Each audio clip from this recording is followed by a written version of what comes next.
2 de junio de 1899. Estamos en el pueblo de Valer, al este de la isla de Luzón, en las Islas Filipinas. 33 militares españoles se rinden, abandonando la iglesia del pueblo en la que habían resistido un año. Lo hicieron desfilando, recibiendo los honores de los sitiadores filipinos. La guerra en Filipinas había terminado hacía 6 meses, pero el pequeño destacamento español, en un hecho sin precedentes, resistió en la posición sin dar crédito a las noticias que les llegaban sobre el fin de la guerra. Aquel día se arriaba la última bandera española en los territorios de ultramar, y no se podía hacer de una forma más noble y más española. Así que, oído al parche, porque hoy acompañaremos en su increíble hazaña a los que se conocerían como los últimos de Filipinas. Memorias de un tambor.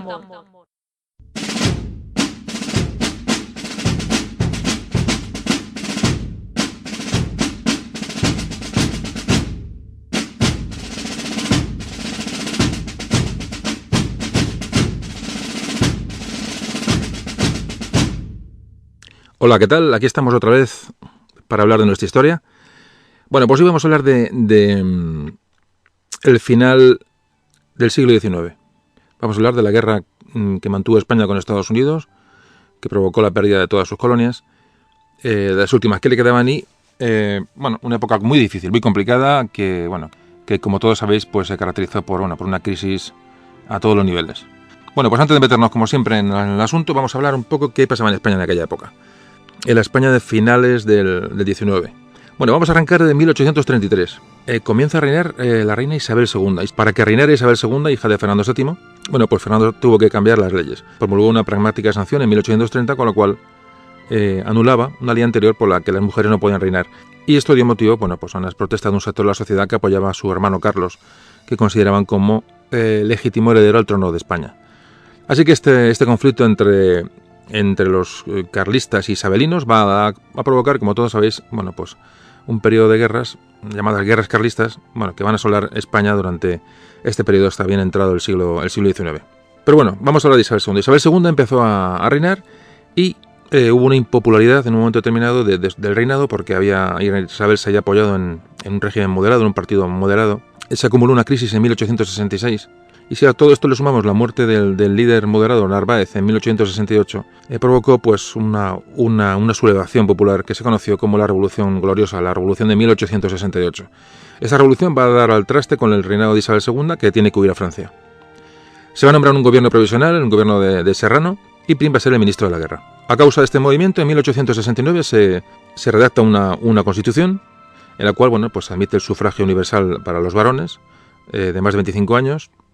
Por primera vez se admiten derechos de reunión y asociación, libertad de culto, y sobre todo lo más curioso de este periodo es que se va a instaurar una monarquía democrática en cuanto a su elección.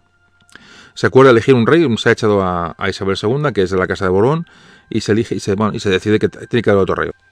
Y se decide votar. Pero se decide que, una vez votado ese rey, tendrá una serie de limitaciones y el poder ejecutivo estará en manos de un consejo de ministros. Realmente es incongruente una revolución para nombrar otro rey, pero es la historia de España. Y mientras se elige el rey, se va a nombrar al general Serrano como regente. Y Prim va a ser presidente del gobierno. Como ya no quieren ver a los Borbones ni de cerca, se piensa en otra casa. Se elige, por votación, por una votación que de hecho salió con 199 votos a favor en el Congreso. Imaginaos lo que estamos hablando. Se piensa en la Casa de Saboya, una casa que tenía fama de ser liberal, y se elige a Amadeo de Saboya, hijo de Víctor Manuel II, como rey de España, como suena. Amadeo va a reinar en España entre 1871 y 1873. El mismo día de la llegada de Amadeo de Saboya a España, asesinan al general Prim, que era realmente el principal apoyo del rey Amadeo era el general Prim. Evidentemente sin Prim, la posición del monarca era muy débil, y Amadeo se encontró, un rechazo poco a poco generalizado. En fin, le habíamos elegido y al poco tiempo de estar aquí, le estábamos rechazando. Esto era una auténtica jaula de grillos. En fin, toda esta alianza de partidos que trajo a Amadeo a España, pronto se vio resquebrajada y empezó a perder apoyo el rey en su nueva labor. Fueron 2 años de inestabilidad absoluta en España, en los que estuvo reinando Amadeo de Saboya. En ese periodo estuvo la Tercera Guerra Carlista, que estalló en 1872, y harto de esta historia, que ya os podéis imaginar lo que era esto, Amadeo I abdicó a principios de 1873 y se fue para Italia. Dijo, ahí os quedáis, y de lo que había aquí nadie me había avisado. Bueno, pues nos quedamos sin rey, y como no era cuestión de buscar otro nuevo rey, pues se proclama la Primera República en febrero de 1873. Va a decir que la Primera República fue una comedia, o mejor dicho, una tragicomedia. Fue un sarcasmo de régimen. No llegó a un año y terminó con el golpe de Pavía y Martínez Campos. Y vuelta a empezar. Hemos pasado 6 años, desde la Revolución Gloriosa que destituyó a Isabel II hasta 1874, en que este golpe va a acabar con el intento de iniciar un periodo de república, apartados de la monarquía. Fue lo que se llamó el sexenio democrático o sexenio revolucionario, estos 6 años, ¿no? de subidas y bajadas, más bien de bajadas. Bueno, pues ya se ha restaurado la monarquía borbónica otra vez, estamos en 1874, como antes comentábamos, y tenemos como rey a Alfonso XII, hijo de Isabel II. Durante el periodo de reinado de Alfonso XII, pues va a tener lugar la Tercera Guerra Carlista hasta 1876. Yo digo que las guerras carlistas nos salpicaron todo el siglo de desolación y muerte. Las guerras carlistas se consideran las guerras más sangrientas de la historia de España, con mucha diferencia, mucho más que la Guerra Civil de 36, mucho más. En proporción, fue una auténtica salvajada. Si podemos, algún día hablaremos de las guerras carlistas, que tienen muchísima tela que cortar. Y como os digo, la situación en España sigue siendo complicada, y se va a redactar la Constitución de 1876, en la cual se va a abolir la esclavitud en España en 1880, aunque será de forma gradual en Cuba, hasta 1886. Bueno, pues Alfonso XII va a morir, y hasta que reine su hijo Alfonso XIII va a reinar la madre, María Cristina de Habsburgo. Va a reinar entre 1885 y 1902, es decir, esta regencia de María Cristina va a ocupar el tema que hoy vamos a tratar, es decir, la guerra con Estados Unidos.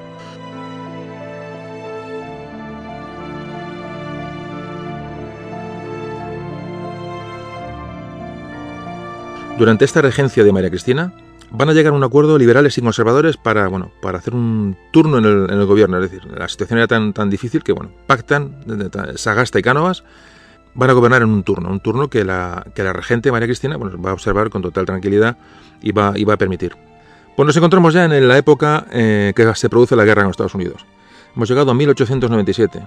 ¿Quién es presidente del gobierno? Pues es el liberal Práxedes Mateo Sagasta, que es el jefe del gobierno en ese momento y que va a tener que asimilar todos los acontecimientos de finales del siglo XIX, los acontecimientos a partir del año 98. Sagasta era un progresista claro. Desde joven había sido muy activo, incluso activo más que activo, agitador.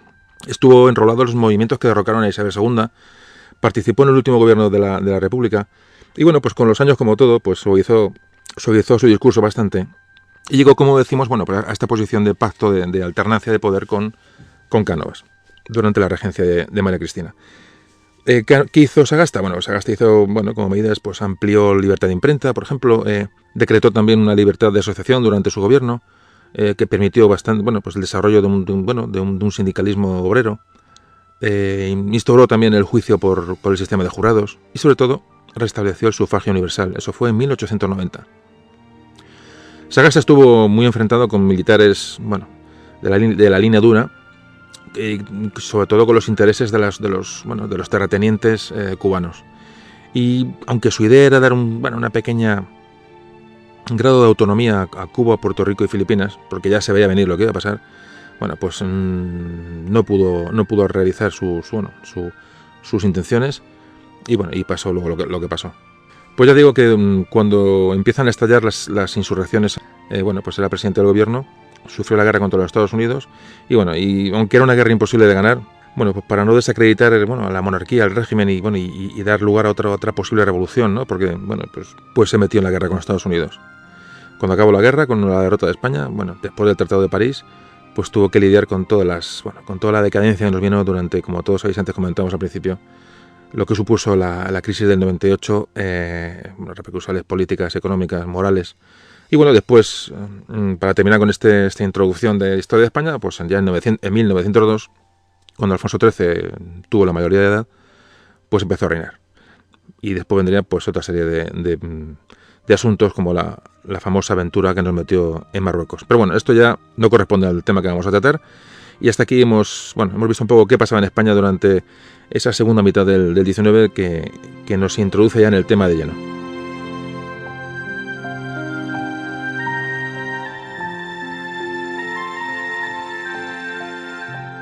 Bueno, pues sí, tuvimos una guerra con Estados Unidos y vamos a ver qué causó la guerra con Estados Unidos. Vamos a empezar a analizar el asunto.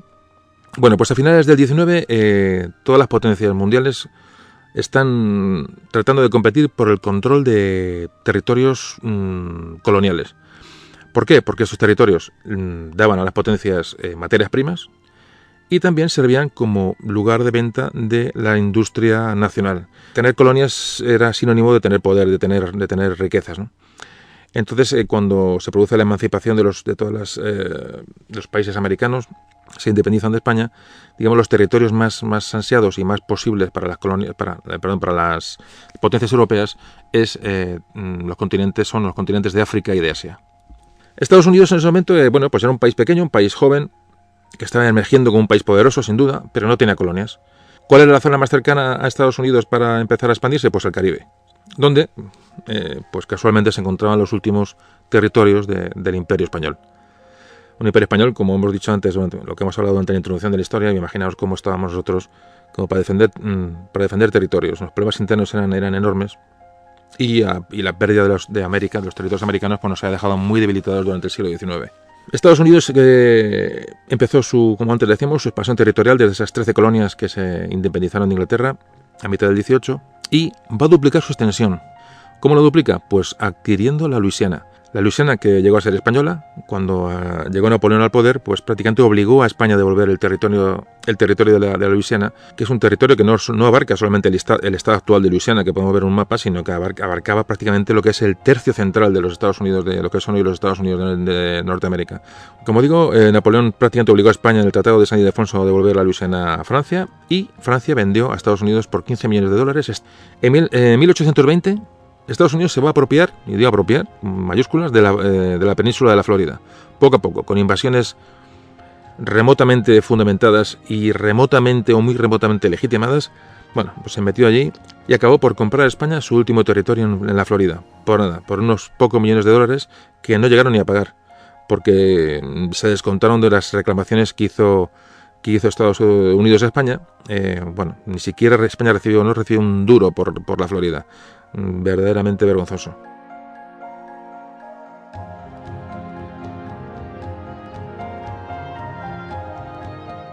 Seguimos hablando un poco del ascenso de los Estados Unidos para saber con qué potencia nos vamos a enfrentar. En 1823, el famoso presidente Monroe, que a todos os sonará, pues va a embarcar un poco los principios de la política exterior de esa joven nación que era Estados Unidos.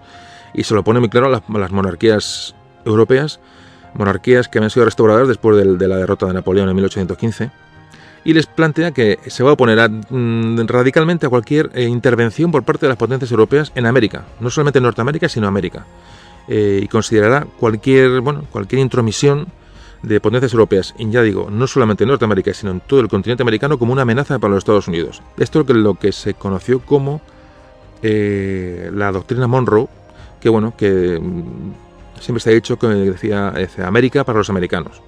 Lo que realmente decía es decir, no mangonéis aquí, que ya lo haremos nosotros a mayor escala. Por nada, pues Estados Unidos se lanzó a dominar el continente entero. Comenzaría por América del Norte. No se metió con Canadá porque tenía miedo a una guerra con Inglaterra. Ahí parece que se lo pensaron. Pero a partir de 1845 comenzó el famoso conflicto con México, la famosa guerra con México, para la anexión de Texas. Como todos sabéis, el Álamo, Davy Crockett, y cuando se anexionaron Texas, igual, de una manera absolutamente, iba a decir macarra, vamos a dar otro término, vamos a decir prepotente. Y entonces, pues llegó a anexionarse Texas, que era que no solamente era Texas actual, sino que eran partes de Nuevo México, de Colorado, Wyoming, Kansas, Oklahoma, Utah, Nevada. O sea, fijaos que esta intervención americana dejó a México con la mitad del territorio. Accedieron a todos los puertos californianos y va a tener una salida al Pacífico en ese momento, importantísima para los Estados Unidos, y además encima en California van y descubren oro. ¿Qué tuvo de importancia la fiebre del oro en California? Pues aparte de encontrar oro, aparte de la riqueza intrínseca del oro, lo que impactó grandemente en los Estados Unidos fue el aumento demográfico que supuso esta fiebre del oro, la llegada de colonos de muchos europeos, pero prácticamente de todas partes del mundo. Es decir, la demografía como factor, muchas veces hemos hablado en muchos programas, cuán importante es la demografía para entender, bueno, pues el avance o el declive de imperios y naciones, ¿no? ¿Qué es lo que cortó esta expansión fulgurante de los Estados Unidos? Pues su guerra de secesión. La famosa guerra de secesión entre nordistas y sudistas, que detuvo esta marcha meteórica de esta nueva potencia imperialista. La detuvo entre 1861 y 1865, que se estuvieron dando bofetadas entre ellos, porque hubo un intento de secesión por parte de los 11 estados del sur, que eran estados básicamente esclavistas y agrícolas, que quisieron, como todos sabéis, pues, montar esos estados confederados de América, ¿no? Al ser derrotados, dio paso a una gran industrialización de los Estados Unidos. Otro paso importante, una vez que acaba la guerra de secesión, Estados Unidos prosigue su expansión, pero ya como una potencia industrial clara.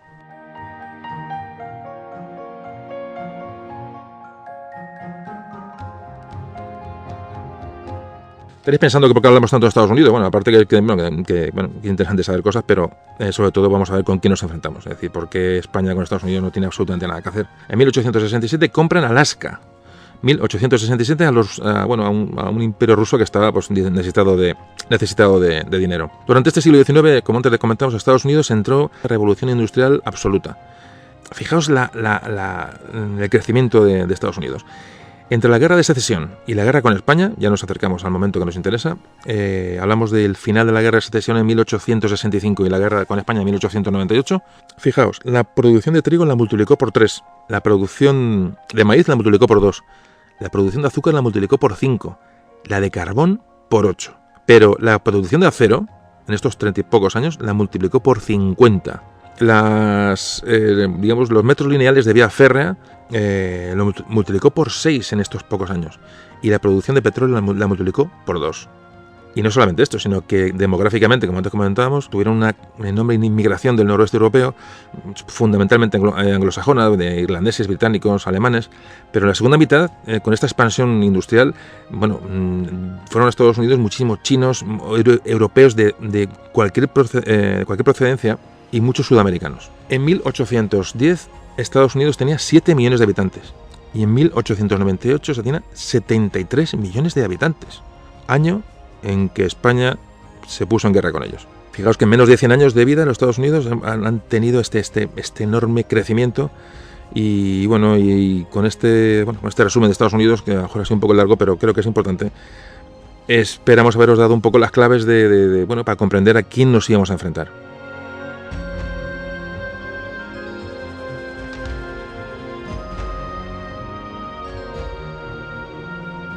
Y hemos hablado del ascenso de Estados Unidos, pero vamos a hablar del descenso de España, que es una cosa simultánea. Pero realmente lo que a España le acaba de dar la puntilla es la emancipación de sus provincias en América. Ese espíritu liberal de revolución, ¿no? de los criollos, de los habitantes de América, que lógicamente les llevó a la independencia. Evidentemente no hay otra salida. Pues nos llevó a esta serie de independencias durante todo el siglo XIX. España no podía enviar ayuda, y los españoles de América dieron paso a la independencia prácticamente de seguido. Otro factor importante para la caída de España en aquella época es el que no contaba con una fuerza naval importante, había perdido toda la supremacía naval que había tenido en años anteriores, con lo cual pues iba a perder el control comercial sobre sus posesiones. Y el detonante de la guerra de la independencia americana y por lo tanto del declive español fue pues la guerra con Napoleón en 1808, y aquello se desintegró. A partir de 1808 hubo intentos españoles por sofocar las rebeliones, pero no llegaron a nada, y durante el primer cuarto del siglo XIX toda Sudamérica y Centroamérica se emancipó. España sufrió una disminución de territorio de 10 millones de kilómetros cuadrados, 20 veces lo que era el territorio peninsular. Y no solamente llegó a la pérdida de territorio, sino que con el ambiente político que tenemos en la península, que antes hemos narrado al principio, imaginaos el panorama. Otro factor que antes hemos comentado es el tema demográfico, el estancamiento demográfico que sufrió España. Entonces, datos de demografía en España en aquella época. Fijaos, antes hemos hablado de Estados Unidos.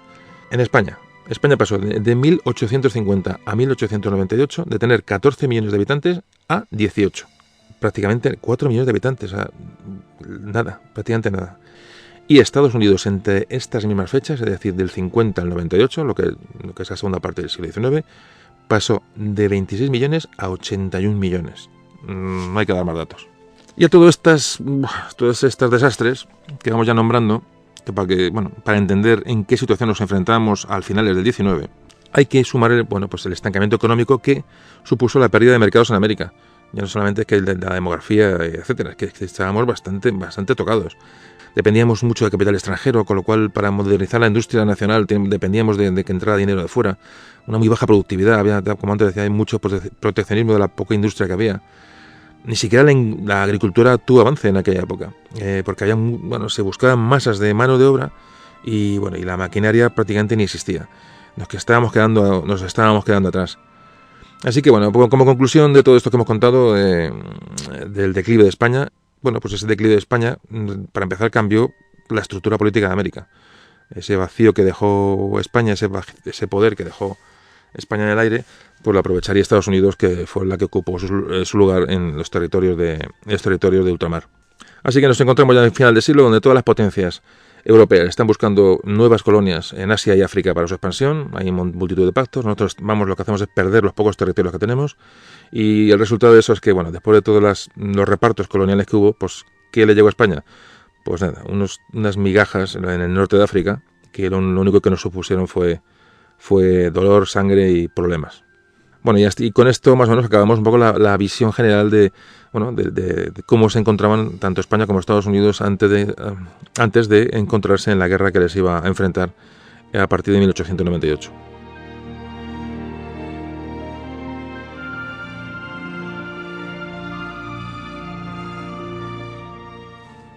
El detonante de la guerra fue la situación de Cuba. Cuba era era la joya que conservaba España aún de su antiguo potencial, ¿no? Pero para Estados Unidos era un sitio estratégico. La situación de Cuba geográficamente era fundamental para controlar el futuro comercio que Estados Unidos tenía ya previsto para el futuro canal de Panamá. Había muchas inversiones en Cuba de empresarios norteamericanos, y Cuba era una proveedora fundamental a Estados Unidos de tabaco, de azúcar, de hierro. Quiso Estados Unidos, para intentar adquirir Cuba en un principio, pues le realizó muchas ofertas de compra a España, pero España siempre las rechazó. Cuba significaba prestigio, significaba recursos naturales y significaba una cierta actividad comercial que era la última que le quedaba a España fuera de la península. Pero lo que pasaba en Cuba era que a finales del 19 y ya de antes, el contagio de independentismo de todas las provincias del resto de Sudamérica, en Cuba no era una excepción. Es decir, ya siempre los movimientos pro independencia eran grandes, o de independencia, más que nada también de autonomía, ¿no?, con respecto a España, pero como aquello no se gestionó bien, esos movimientos de independencia se hicieron cada vez un poquito más radicales. Y aquí aparecen nuestros amigos de Estados Unidos, que con la excusa de liberar al pueblo cubano del yugo español, de ese yugo antiguo, ¿no?, de un país antiguo, de una potencia antigua, colonial, ¿no?, y prácticamente que diabólica, dice, vamos a liberar a los cubanos, y empiezan a crear toda una infraestructura para una guerra y una invasión de Cuba. Lo primero, crean una asociación que llamaba Lone Star su objetivo era la anexión de Cuba a los Estados Unidos. Empezó a propagar disturbios dentro de Cuba, es decir, rebeliones, y sobre todo lo que hizo fue financiar militarmente a los sublevados cubanos. Lo mismo estaban haciendo con Texas, para anexionarse a Texas, a quitársela a México, es decir, que no éramos las únicas víctimas de este expansionismo americano, ¿no? Fijaos que en 1850 hubo un manifiesto de los embajadores americanos en Europa, se reunieron y dijeron que la anexión de Cuba era una cuestión fundamental para la seguridad de los Estados Unidos. Valoraron la isla en unos 120 millones de dólares y decían que era vital obligar a España a vender Cuba, y que si España se negaba, pues que legitimaba a los Estados Unidos a adquirirla por cualquier otro método. Fijaos la cuestión. Pues siguieron los movimientos internos en Cuba y nos plantamos en la Guerra de los 10 años. Guerra de los 10 años entre 1868 y 1878. Nos acercamos ya al final del siglo XIX. Si os dais cuenta, coincide con la Revolución Gloriosa, la famosa revolución que hizo salir de España Isabel II. El gobierno español, como antes comentábamos también, no manejó bien la situación, no cedió para nada a los rebeldes cubanos, lo que no se abolió la esclavitud por completo en Cuba. sino que se dio lo que se llamaba una libertad de vientres, es decir, libertad para los hijos de las esclavas en Cuba. Es decir, una esclava tenía un hijo y ese hijo era libre, pero los esclavos no eran libres. Claro, pues ese tema fue probablemente la principal causa del movimiento revolucionario que estalló en Cuba. Todo esto unido a una presión fiscal enorme que había en la isla, el control del comercio, ¿no? La no libertad comercial era importante, tampoco había libertad de prensa, los partidos políticos estaban prohibidos. Y Cuba se veía muy retrasada en comparación con la mayoría de los países que ya eran independientes en el resto de América. Es decir, decían, bueno, ahora nos toca a nosotros porque nos toca. Todo esto, claro, si lo alimenta Estados Unidos, pues se convierte en una bomba de relojería. En fin, la conciencia cubana había empezado a cambiar, una conciencia, ¿no?, de nación, de movimiento independentista, y aunque no era un movimiento, no era mayoritario, ni siquiera entre los criollos de Cuba, pero empezó a coger fuerza.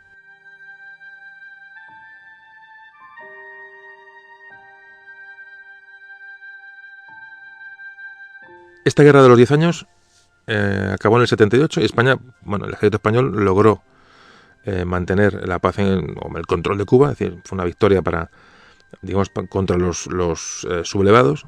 No hubo un pacto, pero realmente no hubo ningún tipo de cesión, ¿no?, a los secesionistas o a los independentistas cubanos, lo cual, ni se avanzó, ni se avanzó en este tema de autonomía, ni se avanzó en la esclavitud, ni se avanzó en nada. Es decir, España se mantuvo un poco una postura férrea y, como veremos después, pues no va a servir absolutamente para nada, va a ser contraproducente.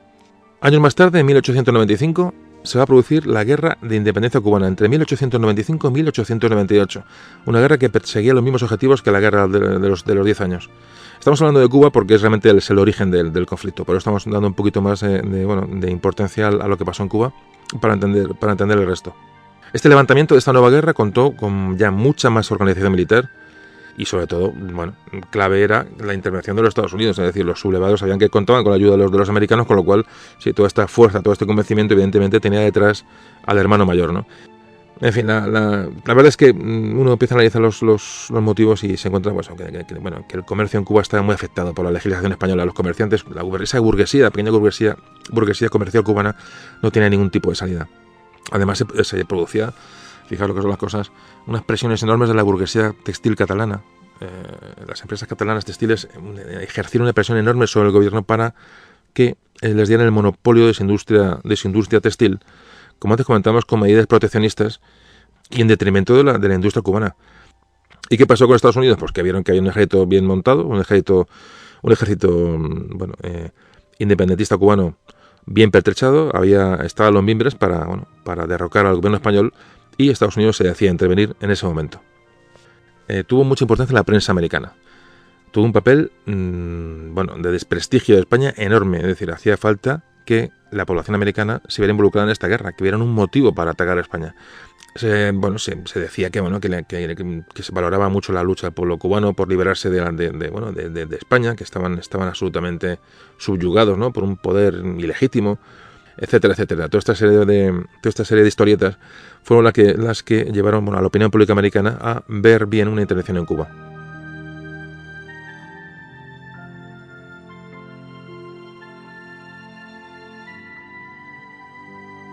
España, en esta revolución cubana, en esta segunda revolución cubana, hizo un esfuerzo enorme por intentar parar el levantamiento de los independentistas y mandó a miles de soldados a Cuba para intentar sofocar la rebelión. Llegaron allí y esta represión de esta rebelión, fundamentalmente la llevó a cabo el general Baylor. El general Baylor que le llamaba, le llamaba la prensa norteamericana, le llamaba el carnicero. Parece ser que apresó a toda la oposición, ¿no?, a España en Cuba, y parece que los internó en campamentos o prisiones bajo unas condiciones realmente bastante pésimas. Estos semicampos de concentración, no les llamaremos campos de concentración, pero se asemejaban bastante, fueron la excusa de muchos artículos en Estados Unidos. Imaginaos, ¿no?, lo que es la propaganda de prensa americana. Provocaron que la gente, el pueblo estadounidense se viera con buenos ojos una intervención en Cuba más rápida. Y a todo esto, sin mediar palabra, el cónsul de Estados Unidos en La Habana solicitó que su país, Estados Unidos, mandara a Cuba un par de navíos de guerra para supuestamente asegurar la protección de los intereses americanos allí. Entonces llegó el famoso acorazado del Maine, llegaría a La Habana el 25 de enero de 1898. Esto evidentemente era una provocación absolutamente chusca. ¿Pero qué pasó? Pues la famosa explosión del Maine, que me imagino que todos conoceréis. El 15 de febrero de 1898, a las 10 menos 20 de la noche, se produjo una gran explosión en el acorazado americano Maine. Murieron 266 marineros americanos. Bueno, nunca se supo la causa de esta explosión, nunca. Pero no se dejó investigar a los españoles. Bueno, la prensa americana, imaginaos, nada más enterarse del tema, vio la acción que haya sido un ataque español, que haya sido una mina, que haya sido una cosa externa, que los españoles, que tal, para arriba, para abajo. Las autoridades españolas, viendo la que se venía encima, abrieron una investigación para aclarar el tema. Invitaron a esa comisión de investigación a los norteamericanos. Sin embargo, los americanos dijeron que aquel barco, aunque estuviera en aguas de La Habana, en aguas españolas, que era tierra americana y que ahí no entraba nadie, ni españoles ni nadie. Entonces, así que no se permitió a los españoles que pudieran examinar los restos del Maine, para evidentemente defender la teoría de que no hayamos sido nosotros los que hayamos volado el barco. Es decir, la comisión que nombró España determinó que la explosión había sido desde dentro, que ha sido un accidente, basándose en que las planchas de acero del Maine estaban abiertas hacia afuera, del dentro del barco hacia afuera. Es decir, la explosión había sido de dentro a afuera, nunca había sido una agresión exterior al barco, ¿no? Pero bueno, ¿qué pasó? Pues la comisión de investigación norteamericana dijo todo lo contrario. Y el presidente McKinley, que era el que le tocaba, el presidente de turno, pues nada, informó al Congreso americano de que la explosión había sido motivada por un agente externo, directamente.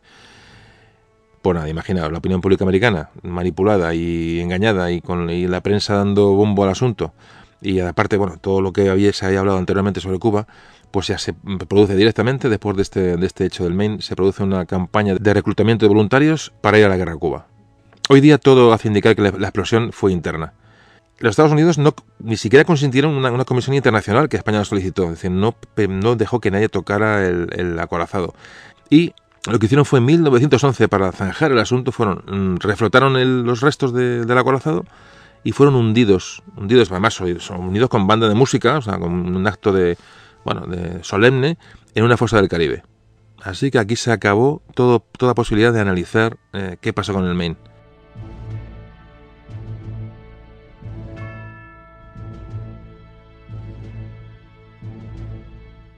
Lo que está claro es que si la provocaron ellos o no, no creo. La explosión pudo ser fortuita. Bueno, ahí quedará siempre la duda si fue provocado o no. Tampoco tiene mucha importancia, pero fue la excusa para la guerra, porque España evidentemente pues no lo hizo.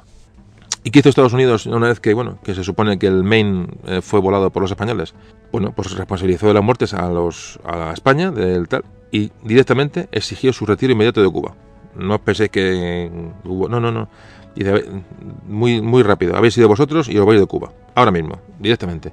Claro, imaginaos, o sea, esta exigencia americana, pues inaceptable, por lo que provocó fue que España declaró la guerra a Estados Unidos. Es decir, que no quedaba, fue una declaración de guerra mutua, porque estaba la cosa, estaba más que visto. Esto fue el 24 de abril de 1898. Y comenzaba aquí la guerra con Estados Unidos, que luego se extendería, como era lógico, a otras colonias españolas, que no era Cuba, pero que costarían luego a España, como sabéis, a Filipinas, Puerto Rico y la isla de Guam. Y por supuesto, claro, antes del tema del Maine, Estados Unidos ya había ordenado a su flota la movilización y que se dirigiera a Hong Kong, ¿no? hasta que recibiera órdenes de atacar Filipinas y Guam. O sea, no pensáis que, está todo en un plan absolutamente trazado. Yo creo que sobran las palabras, ¿no? Así que pues nos vamos a hablar propiamente de la guerra con Estados Unidos.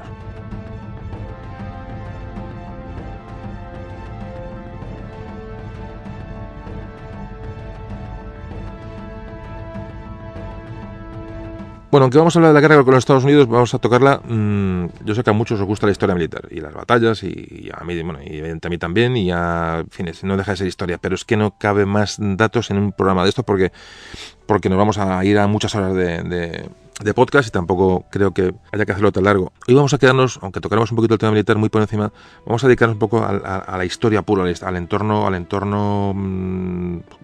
estratégico, ¿no? de la guerra con Estados Unidos. Para luego abordar un poquito más en profundidad el tema de los últimos de Filipinas. Estados Unidos tenía unos 290.000 combatientes, más 35.000 cubanos sublevados. España no se queda tampoco muy atrás, tenía unos 320.000, unos 250 o 260.000 en Cuba, unos 10.000 en Puerto Rico y 50.000 en Filipinas. Pero aquí lo que realmente iba a contar era la superioridad naval. una guerra en islas, una guerra lejos de nuestro territorio, sin una superioridad naval, un apoyo naval con cierta solvencia, y luego la guerra iba a tener muy mala pinta. Y esto realmente fue lo que ocurrió. Primer hecho bélico de la guerra, que produce el 1 de mayo, cuando Estados Unidos hunde la flota española en la bahía de Manila. La bahía de Manila, que luego se refugiaron en Cavite, se conoció como la batalla de Cavite. Bueno, pues ahí se hundió la flota española, prácticamente al completo, la flota de Filipinas. La superioridad americana era clara. Si no nos hubiera metido en la guerra, es una evidencia. O sea, fueron a la guerra porque sabían que la tenían ganada, y además rápido. Si no nos hubieran metido ni de broma. Entonces, España tiene muy poquitas posibilidades. Una flota antigua, una flota digamos, colonial, que tenían por allí, para protección de costas, fundamentalmente, pues fue prácticamente aniquilada en la bahía de Manila, concretamente en Cavite. El 19 de junio, los primeros marines americanos desembarcan en Cuba. El 12 de junio, Manila es cercada por tierra. El 21 de junio, Estados Unidos toma la isla de Guam. El 3 de julio de 1898 se produce la famosa batalla naval de Santiago de Cuba, la famosa batalla que el almirante Cervera pues salió de la bahía de Santiago de Cuba por un paso muy estrecho, y bueno, es un hecho que no tiene mucha explicación. Yo a cada uno ya le invito a que lea sobre la batalla de Santiago de Cuba y cada uno opine, y bueno, no me voy a meter en ese tema. Pero lo que hizo la escuadra española es salir 1-1 por un paso estrecho, y fue un auténtico tiro al blanco. O sea, fueron cayendo los barcos españoles 1-1 según iban saliendo. Lo estaban esperando fuera y fueron saliendo y lo fueron hundiendo según salían. Realmente puede parecer ridículo, puede parecer raro, podéis encontrar mucha información sobre el tema y cada uno saque su propia conclusión sobre qué ocurrió, ¿no? en aquel día. Y llegamos al 12 de agosto. 12 de agosto, en que el ejército combinado filipino y norteamericano toma Manila. Realmente es el final de la guerra. Hablamos del 12 de agosto de 1898. Estados Unidos luego desembarcó tropas en Filipinas. Luego, posteriormente, como luego veremos, entraron en un conflicto armado los americanos con los filipinos, porque los americanos no iban a ayudar a los filipinos, sino que iban a quedarse con las islas. Esta es la historia muy por encima de la guerra con Estados Unidos, que también tiene mucho que contar, porque evidentemente tuvo muchas acciones de los españoles, que es lo que a nosotros nos concierne, acciones heroicas y defensas prácticamente imposibles, como siempre hemos estado por ahí, ¿no? por los confines del mundo. Pero ya digo que reflejaremos estas acciones de tantos españoles que dejaron ir su vida, pues un poco en la acción de los últimos de Filipinas, como un detalle y como una muestra, ¿no? De que aquello tuvo que ser, ¿no? Esa guerra prácticamente perdida de antemano.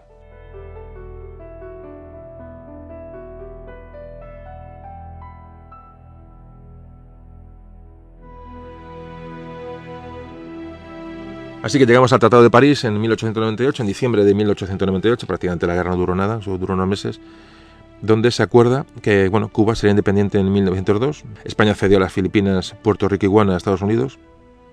Hay que decir que Puerto Rico, los americanos no tuvieron narices de meterse en Puerto Rico.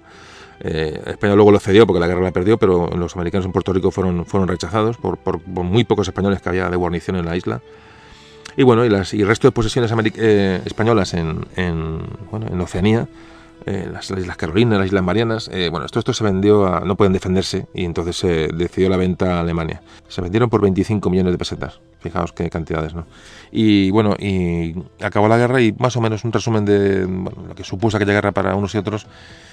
Hay que decir que los Estados Unidos tuvieron unos 6.000 muertos en la guerra con España. Los cubanos tuvieron unos 12.000 muertos. Y España se calcula que tuvo unos entre 50 y 60.000 muertos. La gran mayoría de los españoles, hay que decir, estos 60.000, fueron por enfermedades. Se calcula que casi un 80% de los muertos españoles fueron por enfermedades. Y este es el tema que hemos tocado. Antes de meternos con los últimos de Filipinas, un poquito un resumen de cómo estaba España en el siglo XIX, antecedentes, Cuba, Estados Unidos. Y yo creo que con esta introducción pues nos hemos metido muy bien en el siglo final del XIX y hemos entendido muy bien en qué situación estaban los dos países a la hora de enfrentarse en esta guerra, que fue muy desigual. Bueno, pues vamos ya a hablar del tema que hoy nos lleva a todo este asunto, que es los últimos de Filipinas, es decir, qué pasó en Filipinas durante esta guerra. Vamos a ver un poquito así por encima para tomar un poquito de conciencia de qué estamos hablando.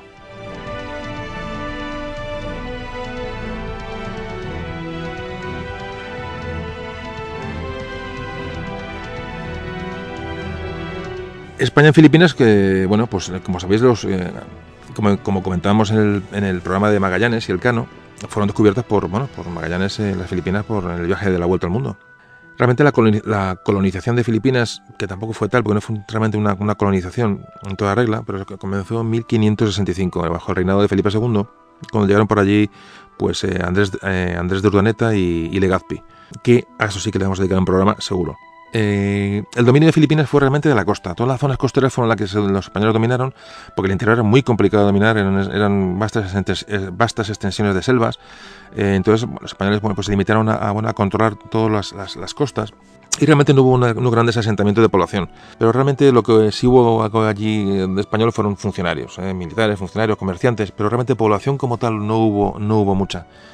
Nos encontramos, es un poquito una introducción para hablar de Filipinas, del origen de Filipinas española, pero a finales del 19, que es cuando a nosotros nos interesa y nos metemos ya en harina, a finales del 19, como digo, había población española en Filipinas, habría no más de entre 10 y 15.000 españoles, no había más, y la mayoría funcionarios.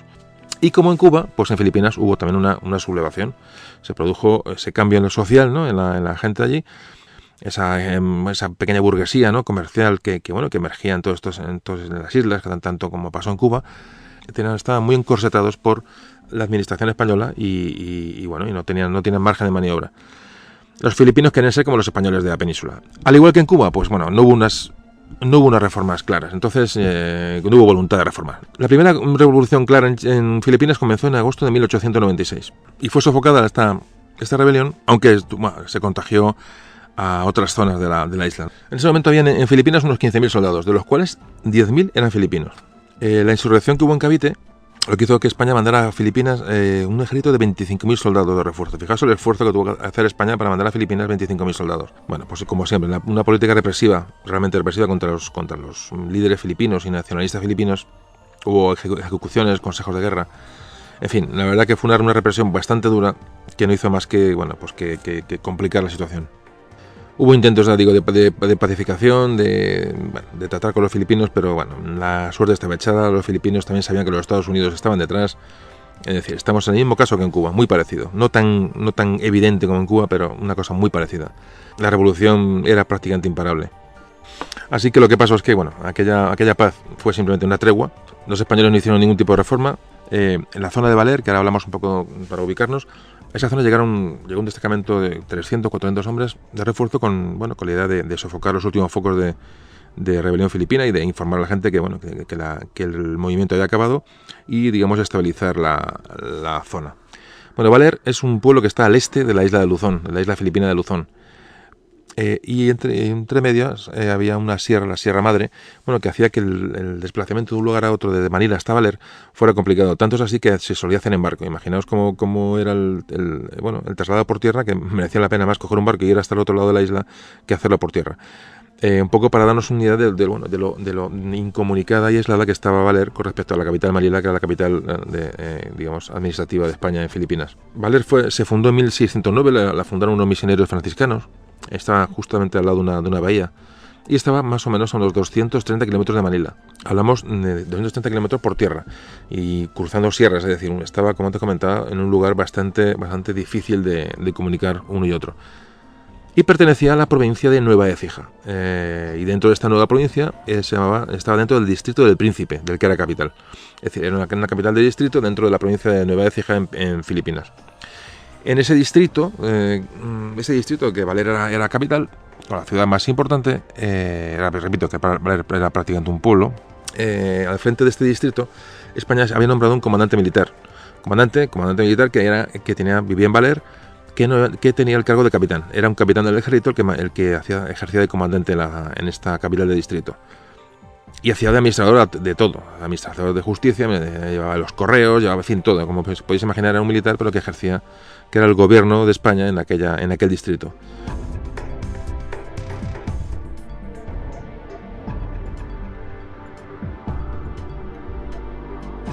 La guarnición militar que tenía Valer, pues fijaos que era simplemente un puesto de guardia civil. Guardia civil que estaba legislado que tuviera un cabo peninsular y 5 guardias filipinos. Y se calcula que en Valer vivían entre 1.500 y 2.000 personas. Era un poco la población de Valer, es decir, que no estamos hablando de un sitio relativamente pequeño. Esta pequeña ciudad de Valer realmente tenía como lugar significativo la iglesia que fue construida en 1735 tras un tsunami. ¿Por qué cuento esto? Porque se hizo para decir, ya no se cae más. Es decir, prácticamente hubo un tsunami que arrasó la zona de Valer, y cuando se construyeron el nuevo pueblo, un poquito más tierra adentro, se construyó con la idea de que ningún desastre natural o fenómeno natural acabara con aquella construcción. Entonces, la iglesia, que como os digo, ahora entrará en liza cuando empecemos a hablar del tema de hoy, tenía unos muros pues, de 1,5 metros de espesor, una iglesia rectangular, unos 30 metros de longitud y 10 de anchura, tenía 6 ventanas, es decir, tenía una torre del campanario, es decir, que era una iglesia hecha prácticamente para defender, ¿no? Era un pequeño fuerte, ¿no? Y como construcción, desde luego, no tenía ninguna fisura. Y tenía adosada la propia iglesia, tenía una pequeña casa del párroco, una sacristía, es decir, que era una iglesia relativamente grande para lo que era un pueblo tan pequeño, una iglesia grande y una iglesia bien construida. Bueno, pues estamos situados ya en Valer, cómo era el pueblo, cómo era la iglesia, que es donde van a sucederse los hechos que vamos a narrar a continuación. Y como comentábamos, que había un contingente fuerte de tropas españolas en la zona, bueno, pues para acabar con los últimos focos de resistencia que había de la última rebelión filipina que hubo en la zona. El caso es que esta rebelión se termina y entonces las autoridades españolas en Manila deciden que se releve a estos 300, 400, 500 hombres que había en Valer, se les releve por una fuerza de 50 hombres. 50 hombres que van a quedarse allí como única fuerza española en la zona después de que relativamente se ha pacificado el asunto. Pues bueno, en Valer, ¿quién había en Valer? Estaba el capitán Enrique Las Morenas, que era como antes hablamos, era el comandante político-militar, ¿no?, de la zona, del distrito del Príncipe, y allí estaba ese destacamento de 50 soldados que digamos, estrictamente lo mandaban 2 segundos tenientes. El segundo teniente Zayas, Juan Alonso Zayas, y el segundo teniente Saturnino Martín Cerezo. Estos eran, digamos, los hombres que mandaban el contingente español que había allí. Empezaron a hacer unos pequeños cultivos, parece que tomaron la iglesia como esa iglesia famosa que hemos antes descrito como lugar de meter provisiones, meter municiones, un poquito de pequeño acuartelamiento protegido. Pero a partir de abril del 98 empiezan a llegar noticias a la guarnición española que los revolucionarios filipinos están ya acechando, que el conflicto puede volver a estallar de nuevo. Y la situación empieza a ser tensa. Y tan tensa es la cosa que el 1 de mayo, como antes comentábamos, la flota americana llega a la bahía de Manila y derrota a los españoles que antes hemos comentado. El líder filipino Aguinaldo regresó a Filipinas de su exilio en un buque americano y se puso al frente de la revolución, que enseguida se extendió por toda la isla de Luzón. ¿Qué pasó con esta ya guerra generalizada con apoyo americano? Bueno, pues que los destacamentos españoles, que eran muy parecidos al que había en Valer, pocos soldados, 20, 30, 40, 50 soldados, que estaban muy diseminados por la isla, pues fueron cayendo fácilmente y poco a poco. La verdad que fue un hecho bastante lamentable. Los rebeldes filipinos prácticamente acabaron con los destacamentos españoles de una manera rápida. Muchos dejaron sus posiciones y intentando llegar a Manila, la mayoría no pudieron llegar a Manila. Es decir, cuando vieron lo que se venía encima, la mayoría de los destacamentos pues intentaron como pudieron llegar hasta la capital para resguardarse allí. Le digo que muy poquitos fueron los que llegaron. Y la isla de Luzón prácticamente, salvo la capital Manila, quedó en poder de los rebeldes de Aguinaldo. Tanto es así que el 1 de junio, poco días después, Manila estaba sitiada por mar por los americanos y por tierra por las fuerzas filipinas. Se enteraron muy tarde de la derrota de Cavite, claro, con los americanos. Imaginaos la sensación de aislamiento que tenía esta gente. Y esta noticia de la derrota de Cavite fueron las últimas noticias que recibieron del exterior el destacamento español en Valer.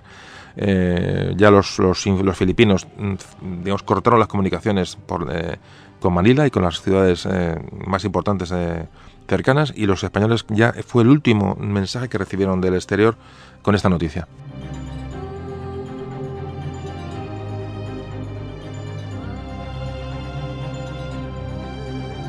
El 26 de junio. ¿Qué pasó el 26 de junio en Valer? Bueno, pues que de repente los españoles, que ya estaban con la mosca detrás de la oreja y sabían que los acontecimientos se podían precipitar en cualquier momento, amaneció el 26 de junio y el pueblo de Valer estaba abandonado.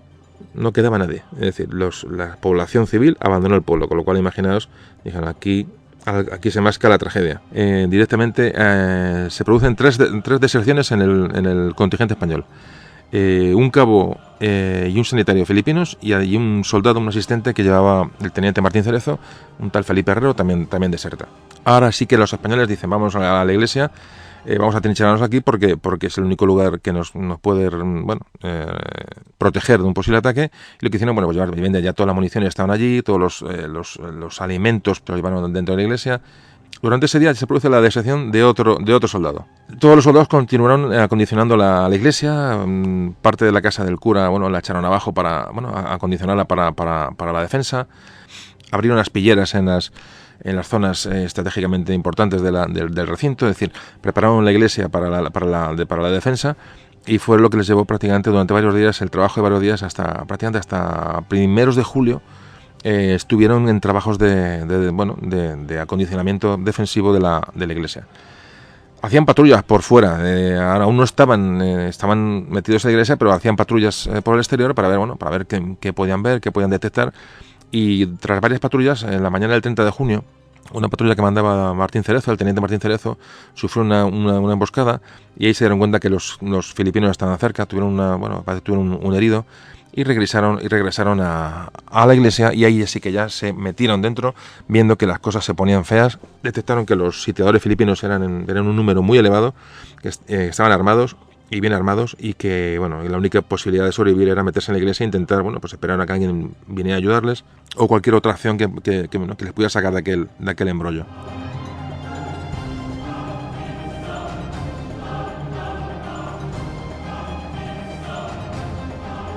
Bueno, pues nos encontramos ya con los españoles sitiados. Los filipinos ya se presentaron delante de la iglesia, rodearon la iglesia, empezaron a cavar trincheras. Los españoles también cavaron trincheras alrededor de la iglesia, protegiendo las puertas de las dos puertas que tiene la iglesia. Hay mucha información sobre la iglesia de Valer. Podéis ver en internet croquis, maquetas sobre la iglesia.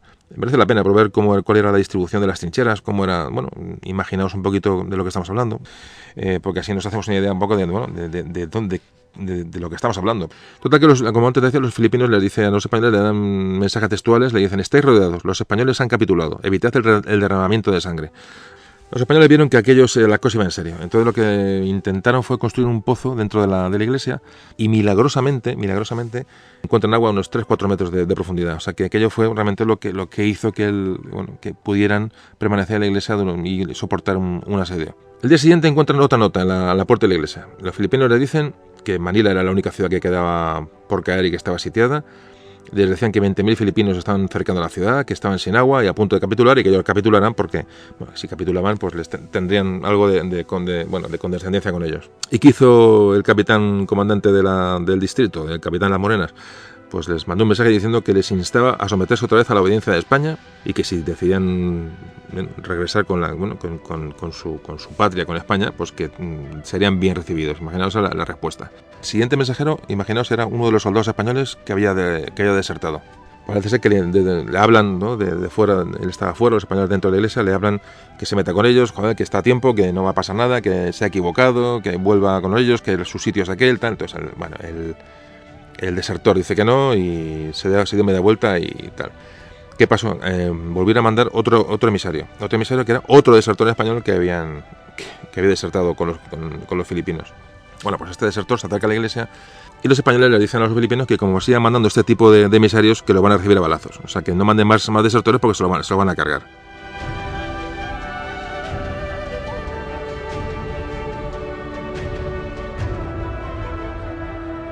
Bueno, pues el 4 de julio, aprovechando un momento de relativa tranquilidad, dos voluntarios, Gregorio Catalán y Manuel Navarro, dos soldados españoles, hacen una salida por sorpresa, y lo que hacen es destruir dos barracones que hay enfrente de la iglesia. Y lo que hacen es quemarlos. Estas salidas ya fueron bastante pródigas cuando pudieron los españoles, porque desde esos barracones que estaban rodeando la iglesia, de donde los filipinos hacían fuego, de donde les tenían hostigados. Bueno, durante estos días de julio era constante el envío de mensajeros a los españoles a la iglesia para que se rindieran. Aquí a principios de julio se produjo el único intercambio, digamos, o la tregua entre filipinos y españoles, y es cuando los filipinos mandaron a un emisario para que diera a los españoles pues tabaco. Les ofreció tabaco, y los españoles, por supuesto que no iban a ser menos, o sea, fijaos el detalle, le dan al filipino una botella de Jerez para que se la tomen ellos. O sea, imaginaos el detalle tan curioso, ¿no? Y mientras los españoles pues siguen potenciando la defensa de la iglesia, es decir, construyendo fosos, ampliando las trincheras, es decir, estaban dispuestos a resistir. El 18 de julio se produce la primera baja mortal en los españoles, el cabo Julián Galvete. Fue el primer muerto de la guarnición española. En esos mismos días llegó una carta de un párroco de un pueblo cercano, que y pedía en tono muy amigable a los españoles que se rindieran y que iban a ser bien, que dejaran las armas, que iban a ser bien tratados y que tenía garantía de los rebeldes filipinos en que iban a ser reembarcados a España. Y tras esta carta de buena manera del cura del pueblo de al lado, y los españoles que ni respondieron, los filipinos parece que se lo tomaron a mal y le mandan un ultimátum a los españoles diciéndole que en 24 horas tienen que abandonar la iglesia. Y les dice textualmente, no tendré ninguna compasión de nadie y haré responsables a los oficiales de cualquier fatalidad que pueda ocurrir. Los españoles le respondieron al día siguiente, le dicen, nos une la determinación de cumplir con nuestro deber y deberás comprender que si tomas posesión de la iglesia será solamente cuando no haya nada más en ella que los cuerpos de los muertos. La muerte es preferible a la deshonra. Esta es la contestación española al ultimátum del filipino.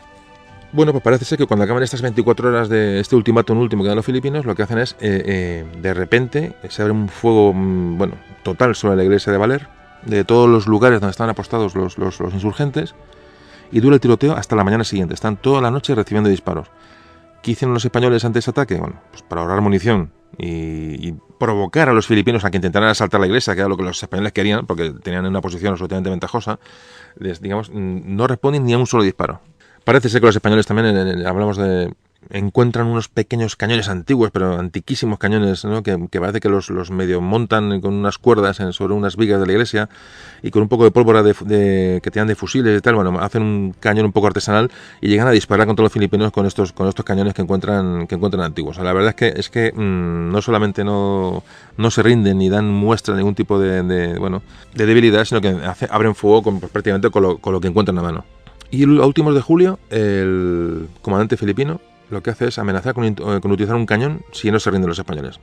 Cañones pequeños, tipo españoles, tipos artesanales, no tenían gran cosa, me intenta amenazarles de como sea. O sea, ya está la cosa, están hasta el gorro los filipinos y los españoles, llevan aquí un montón de días metidos, no hay manera de sacarlos, y lo que quieren es, pues intimidar de alguna manera. Y entonces empezaron a disparar con pequeños cañones sobre la iglesia, que causaron pues muchos daños en las puertas de la iglesia y en el techo. Lo que pasa es que los españoles lo que hicieron fue disparar sobre los que manejaban los cañones y causaron bajas sobre ellos. Y además parece ser que la munición se les acaba pronto y el intento de bombardear la iglesia pues parece que queda de momento en un intento simplemente. Nos metemos en agosto. En agosto se produce a primeros de agosto otra deserción de un soldado español. Y también a primeros de agosto están a punto de entrar en la iglesia, atacaron una zona donde había poca vigilancia española y estuvieron a punto de forzar la entrada en la iglesia. Y este mismo mes, el mes de agosto, el día 13, después de los españoles ya dar por perdida toda posibilidad de apoyo, toda posibilidad de ayuda de un contingente español de ayuda a Manila, rinde Manila ante el ejército americano. Manila había caído, prácticamente la guerra había terminado.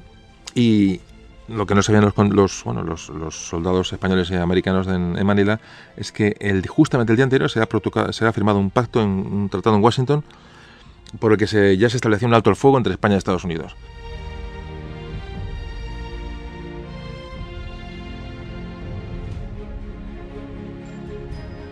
Los ataques filipinos luego van hiriendo a soldados españoles. Estamos hablando de una posición para que no estamos contándolo con mucho detalle porque sería muy largo, pero lo que estamos contando de la situación en la iglesia de Valer es que van cayendo heridos españoles y muertos y heridos filipinos también, desde luego, pero los españoles van cayendo con una especie de un pequeño cuentagotas, ¿no? Y se van produciendo heridos constantemente. Y llegamos al 20 de agosto. 20 de agosto en el que el comandante filipino de las fuerzas de sitio ya están bastante cansados de los españoles, la cosa como son, o sea, ya dice, es que ya están hasta el gorro de estar allí y esta gente metida en la iglesia y no hay manera de hacerlo salir, y ya les han mandado 500 mensajes, 500 desertores, 500 ultimátums, y entonces el comandante filipino envía a dos frailes de la zona para intentar hacer que los españoles salgan de allí. Les dice que Manila ha caído y que no hay ningún sentido en continuar la asistencia allí. Y el mensaje que les mandan estos curas es este, dice: Emilio Aguinaldo está al frente de la revolución. Bajo sus acertadas órdenes opera un numeroso ejército bien armado y mejor municionado. Al empuje de los soldados filipinos no saben resistir los españoles, más soberbios y arrogantes que valientes. Casi todos los destacamentos están ya en nuestro poder y sus hermosos fusiles en nuestras manos. Manila no ofrece ya más resistencia que la de un palomar a los ataques de los animales carnívoros. Los americanos nos han dado algunos cañones y si fuese necesario vendrán aquí los vapores que les pidamos para bombardear este fuerte que los españoles creen inexpugnable. Y entonces Entonces morirán todos entre las ruinas. Si alguno consigue escapar de la catástrofe, será acuchillado. No será ya tiempo de perdón, pero ahora aún es tiempo. Si se entregan, serán tratados como caballeros. Bueno, este es el mensaje que les hace llegar mediante estos sacerdotes el comandante filipino. Después, cuando acabó todos los hechos, contaron que, por supuesto, no les creyeron a los frailes. Dijeron, esté contando, todos están mentiras, esto es una bola, esto es mentira. Tal. O sea, no se creían nada, estaban dispuestos a no creerse nada porque realmente no tenían por qué creérselo. Que haya empezado la cosa a ser un poco pesada. ¿Y cómo será, además, que estos dos, que el capitán de las Morenas y el teniente Martín Cerezo y los soldados que había dentro de la iglesia, lo que hacen es, al final lo que hacen es convencerles para que se queden a los dos frailes. Dicen, no os vayáis ya, quedaos aquí, que sois españoles, quedaos con nosotros. Y los dos frailes se quedan en la iglesia. Verdaderamente increíble. Fijaos la situación que pintan aquellos dos hombres allí. Pues se quedaron con ellos. No sé si les convencieron, no sé qué pasó, pero aquellos dos curas se quedaron con los soldados españoles dentro de la iglesia. Verdaderamente fantástico.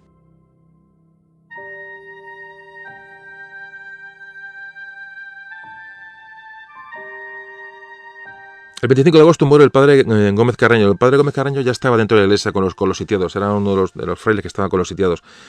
Nos vamos a septiembre. A último de septiembre muere un soldado, Francisco Rovira. Murió de disentería.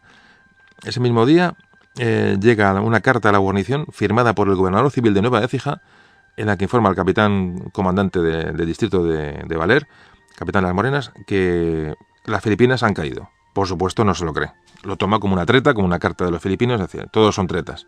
No se creen absolutamente nada. Llegan más mensajes sobre rendiciones de españoles en Filipinas, al destacamento de Valer.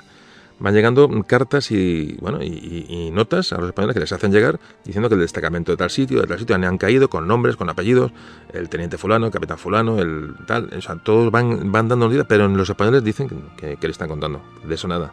Les llega otra carta de otro cura diciendo que por favor que dejen la misión, que la guerra ha terminado, que no hay ningún motivo para seguir combatiendo, que Manila ha caído, tal, y los españoles directamente leen la carta entre todos y no hacen caso. Además parece que comparten la lectura de la carta con los soldados, con tal, y están decididos a no creerse nada porque están convencidos que los filipinos están haciendo una treta para hacerle salir de la iglesia y quedarse con su armamento y en fin, no están dispuestos a ceder la iglesia, salvo que se enteren de una manera real y fehaciente de que la rendición se ha producido.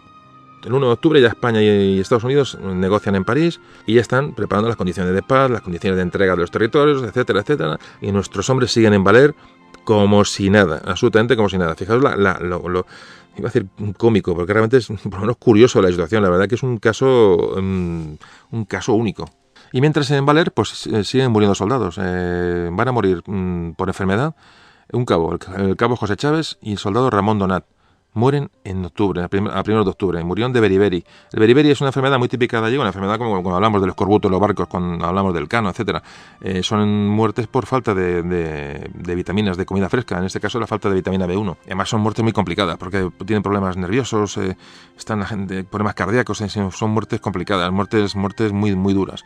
El médico de los españoles tenía un doctor, el doctor Vigil de Quiñones. Parece que también cayó enfermo. Y el día 18 de octubre muere el segundo teniente, el teniente Zayas, con lo cual el jefe del destacamento va a pasar a manos de la jefatura del destacamento de soldados, va a pasar a manos del teniente Martín Cerezo.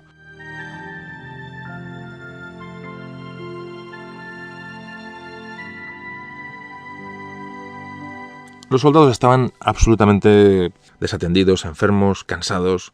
Llegaron a mezclar las guardias, las hacían soldados sanos con soldados enfermos para compensar un poco los unos con los otros. De hecho, se ayudaban y se sentaban en sillas. Soldados hacían guardias sentados en sillas porque no se tenían en pie. Fijaos la situación tan tremenda, ¿no? Tan tremenda, además, como siempre me gusta comentar, en un lugar, en otro lado del mundo. O sea, la situación de allí, pasaba las noches, los días. Dios mío, lo que pasaría aquella gente, ¿no? ¿Qué pasaría por la mente de aquella gente, ¿no? ¿Qué les mantenía en guardia, ¿no? ¿Qué les mantenía con aquella decisión de mantenerse allí? La verdad que es impresionante. Bueno, pues parece que los sitiadores, los filipinos, llegan otro mensaje, le dicen, vamos a ver, cabezones, mirad, ya os contamos lo que hay. Estamos en guerra nosotros con Estados Unidos, es decir, ahora se haya vuelto la tortilla.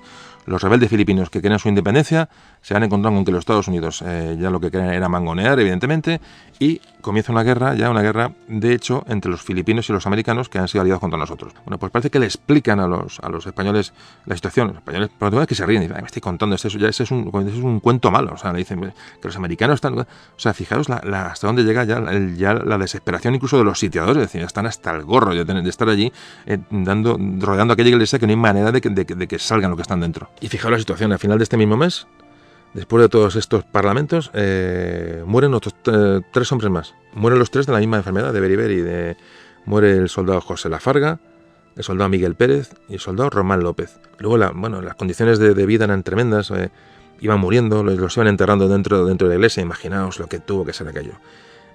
Había humedades, el techo se había bombardeado, entraba agua, se hicieron una especie de zucos con maderas, atados con cordones. Imaginaos la situación, la verdad que es bárbara.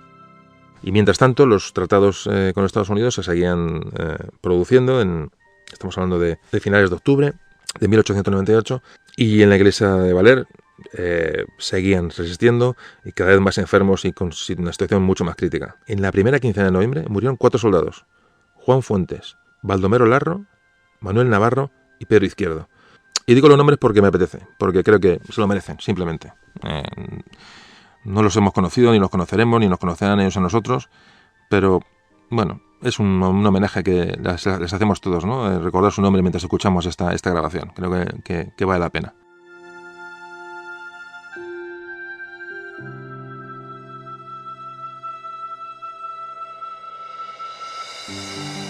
El capitán Las Morenas estaba enfermo de beriberi.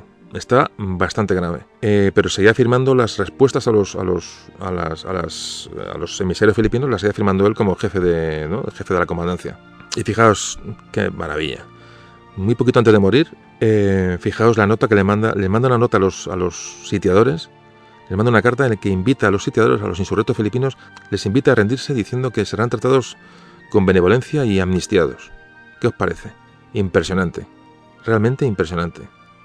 Y además, como decimos, el capitán, el teniente, otros, que eran un núcleo de gente, eran un grupo, eran un equipo, eran España metido dentro de una iglesia, ese espíritu que no sabemos de dónde sale, y sale.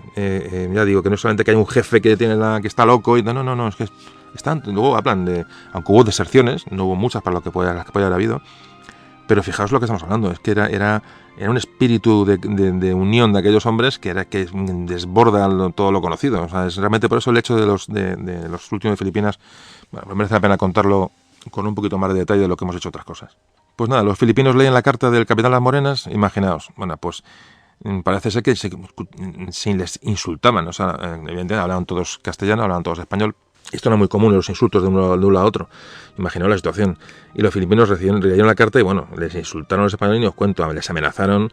¿Qué está diciendo? O sea, imaginaos la situación del que lee, que están hasta el gorro de ellos, quieren irse de allí, quieren abandonar Valer, porque además los americanos pueden avanzar, pueden cogerles por sorpresa a los filipinos, o sea, están en guerra con los americanos, no lo olvidemos.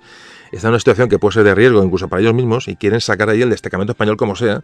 Y ya es una cosa, ya es cuestión de, bueno, iros de aquí, por favor. O sea, y encima no solamente no se van, sino que a las intimidaciones les responden como diciendo que se rinden ellos. Imaginaos, claro, no me extraña el que se cogieran un buen globo los sitiadores y comenzaran con estos insultos, que más estos lo narran muy frecuentemente el tema de los insultos de los sitiadores a los sitiados. Así que el 22 de noviembre falleció el capitán Las Morenas y es enterrado allí en la iglesia de Valer con todos los compañeros que han fallecido ya. Cuenta ya el teniente Martín Cerezo, que es el único, digamos, oficial al mando de todos aquellos hombres, cuenta que cuando muere el capitán Las Morenas quedan 35 soldados, un corneta y 3 cabos. Y habla que están casi todos enfermos, que apenas tienen víveres y aunque lo que sí tienen es munición para seguir resistiendo, pero que están en una situación absolutamente límite.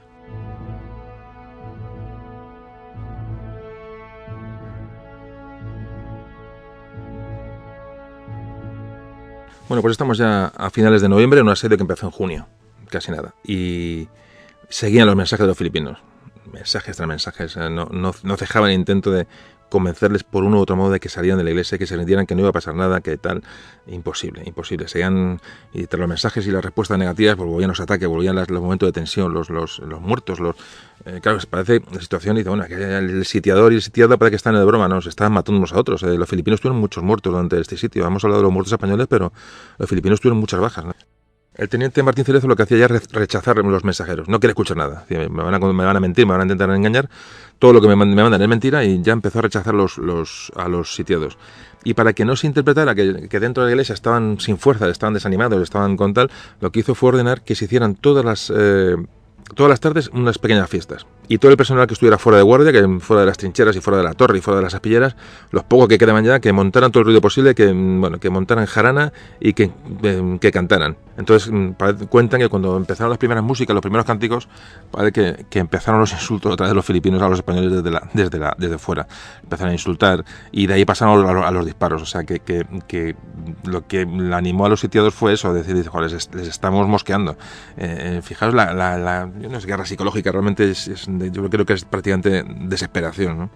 Y mientras esto ocurría, bueno, pues los filipinos se fueron acercando poco a poco, cavando trincheras hacia las trincheras españolas, casas más cercanas, como te comentaba, las siguieron fortificando de cara, como digo, a asaltar la iglesia de una manera definitiva. ¿Qué hacen los españoles?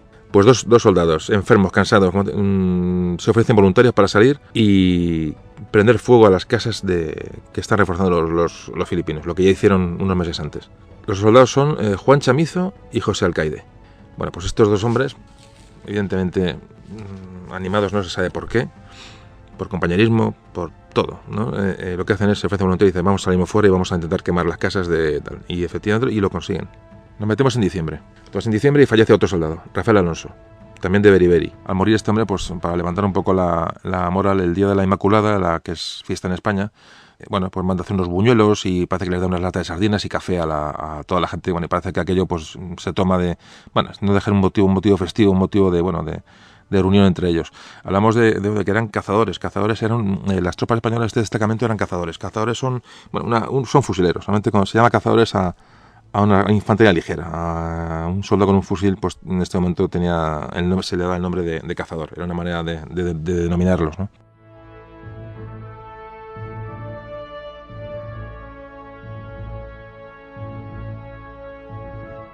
Y estamos en diciembre. En diciembre ya se firma el Tratado de París. Es decir, ya no es que la guerra ha acabado, que Manila ha caído, no. O sea, ya se ha firmado un tratado hispano-norteamericano, en el cual, sino que ya se ha repartido todo el bacalao.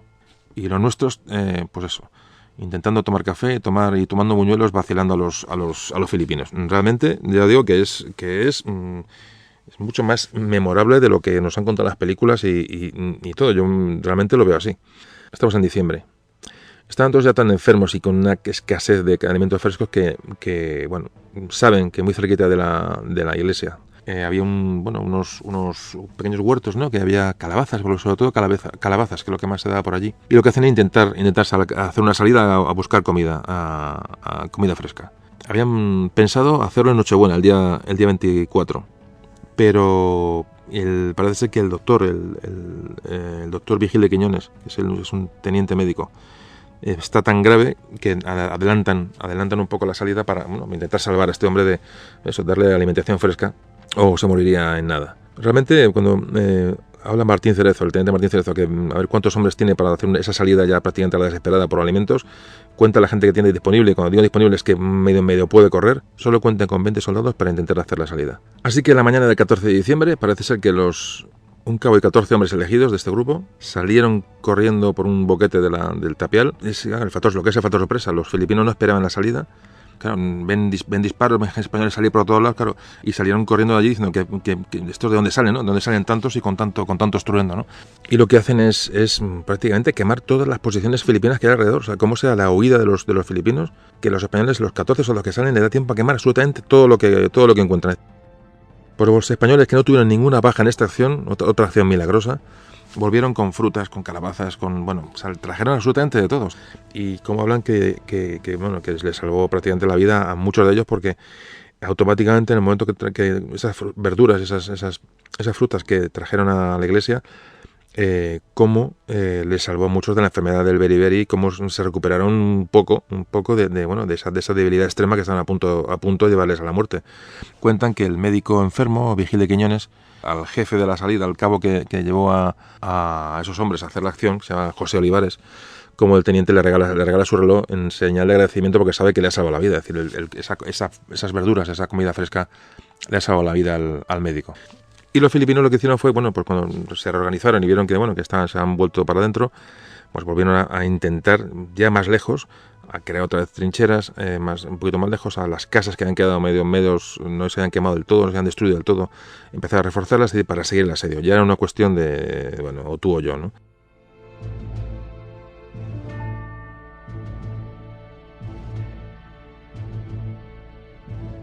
Y bueno, os preguntaréis, bueno, y los españoles que hay en Manila, aunque los americanos ya habían tomado Manila, quedaban autoridades españolas y, bueno, había guarnición española ya rendida, evidentemente, en Manila, esperando a ser evacuada. La guerra había terminado, estaba todo ya más que vendido. Bueno, pues en Manila, en diciembre, a mitad de diciembre, no se sabía nada de lo de Valer, es decir, no se conocía que estaban aquellos hombres allí. Es más, uno de los desertores, ese sanitario que desertó el primer día, ¿os acordáis? Un filipino, había llegado previsto a Manila y había dicho que los españoles se habían rendido en octubre. No sé por qué dio aquella noticia, pero bueno, pues dijeron, vale, pues Valer se ha rendido en octubre. Fue a últimos de diciembre es cuando llegan noticias de que los hombres de Valer estaban resistiendo todavía a la iglesia.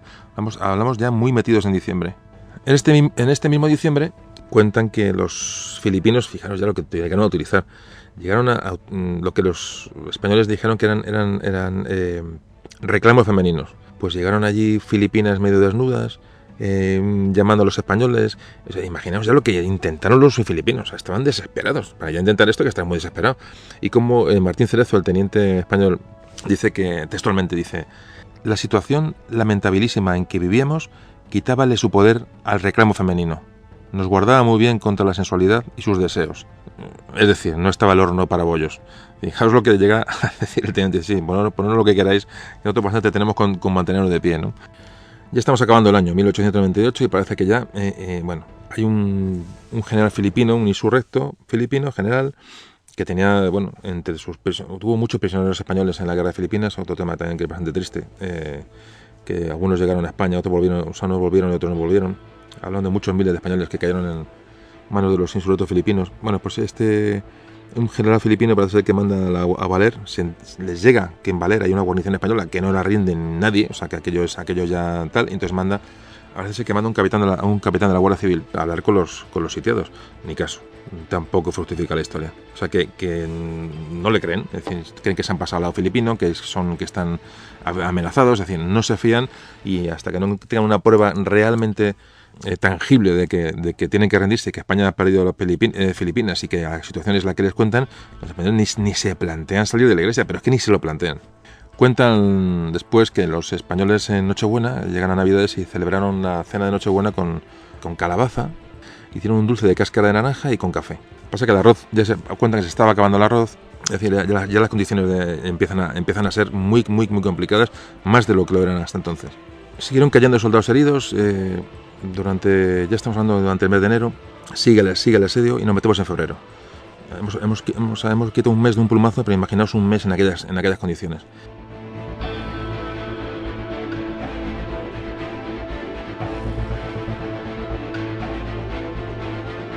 El 1 de febrero, el gobernador de Filipinas, que era el general de los Ríos, manda a un capitán de infantería, un capitán Olmedo, a Valer, para que ordene rendirse. Ya se sabe en todos los sitios que en Valer hay un destacamento español y que no hay manera de sacarlo de la iglesia. Pero bueno, este general manda a este capitán para decir, vete para allá y a ver qué puedes hacer con aquellos, y que salgan, diles que salgan, que ya está bien. El capitán Olmedo llega allí, parece ser de paisano, y bueno, se presenta ante los españoles. Justamente esos días había muerto otro soldado, el soldado José Saús, había muerto de beriberi también. Imaginaos si se iban muriendo de la misma enfermedad, es decir, las situaciones de sanidad dentro de la iglesia eran absolutamente inexistentes. Bueno, pues llega este capitán Olmedo y va a parlamentar con los españoles, y se sube a la torre de la iglesia el teniente Martín Cerezo, el jefe del destacamento, y le dice al capitán Olmedo, dice, no, soy yo aquí el oficial al mando, dice, porque el capitán Las Morenas no recibe a nadie. Todos recordáis que el capitán Las Morenas haya muerto hacía ya tiempo, ¿no? Toda su intención era no dar señales de debilidad absolutamente a nadie, ¿no? Entonces le dice que le cuente lo que tiene que contarle, que el capitán está abajo y que no va a salir a recibirle. El capitán Olmedo le dice al teniente Martín Cerezo que trae un mensaje del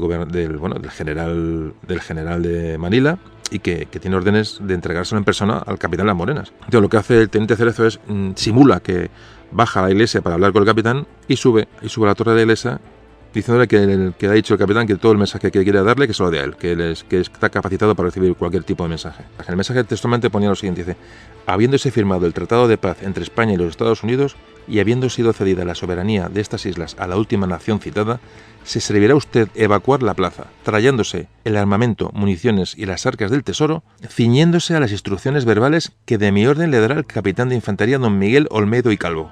Dios guarde usted muchos años. Manila, 1 de febrero de 1899, Diego de los Ríos. Le llega el mensaje del general español diciendo que vete de allí, que ya está bien. Luego, cuando cuentan lo que hablan del teniente Martín Cerezo, no dudó en ningún momento que era falso, que el capitán Olmedo era un desertor y que había se ido con los filipinos y que le estaban engañando, pero que ni lo dudaban.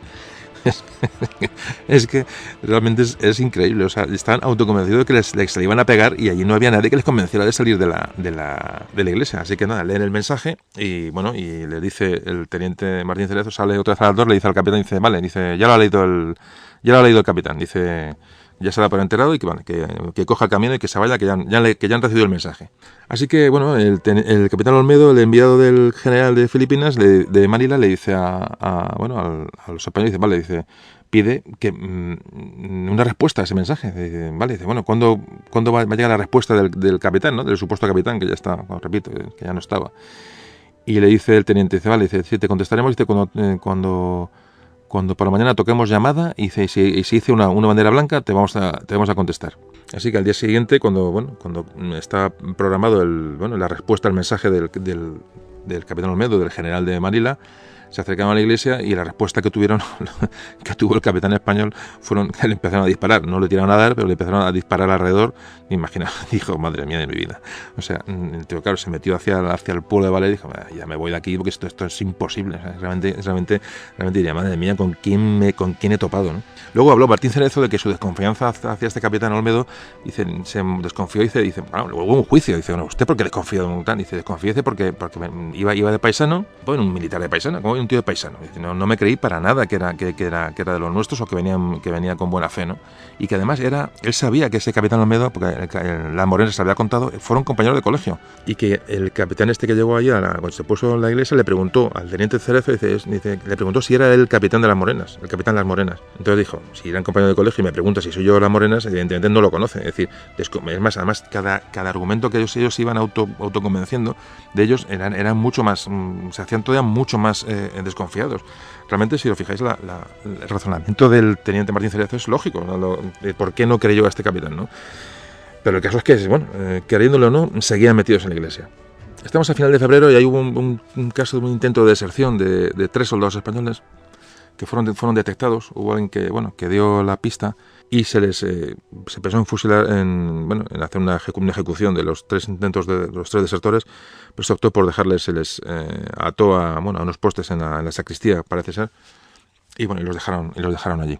Lo que pasa que este intento de deserción, como ya quedaban tan pocos soldados, pero la verdad es que parece que afectó mucho la moral del teniente y del resto de los compañeros, ¿no? Dice, ¿cómo es posible que a esta altura, después de lo que llevamos aquí, haya 3 tíos que se quieran marchar?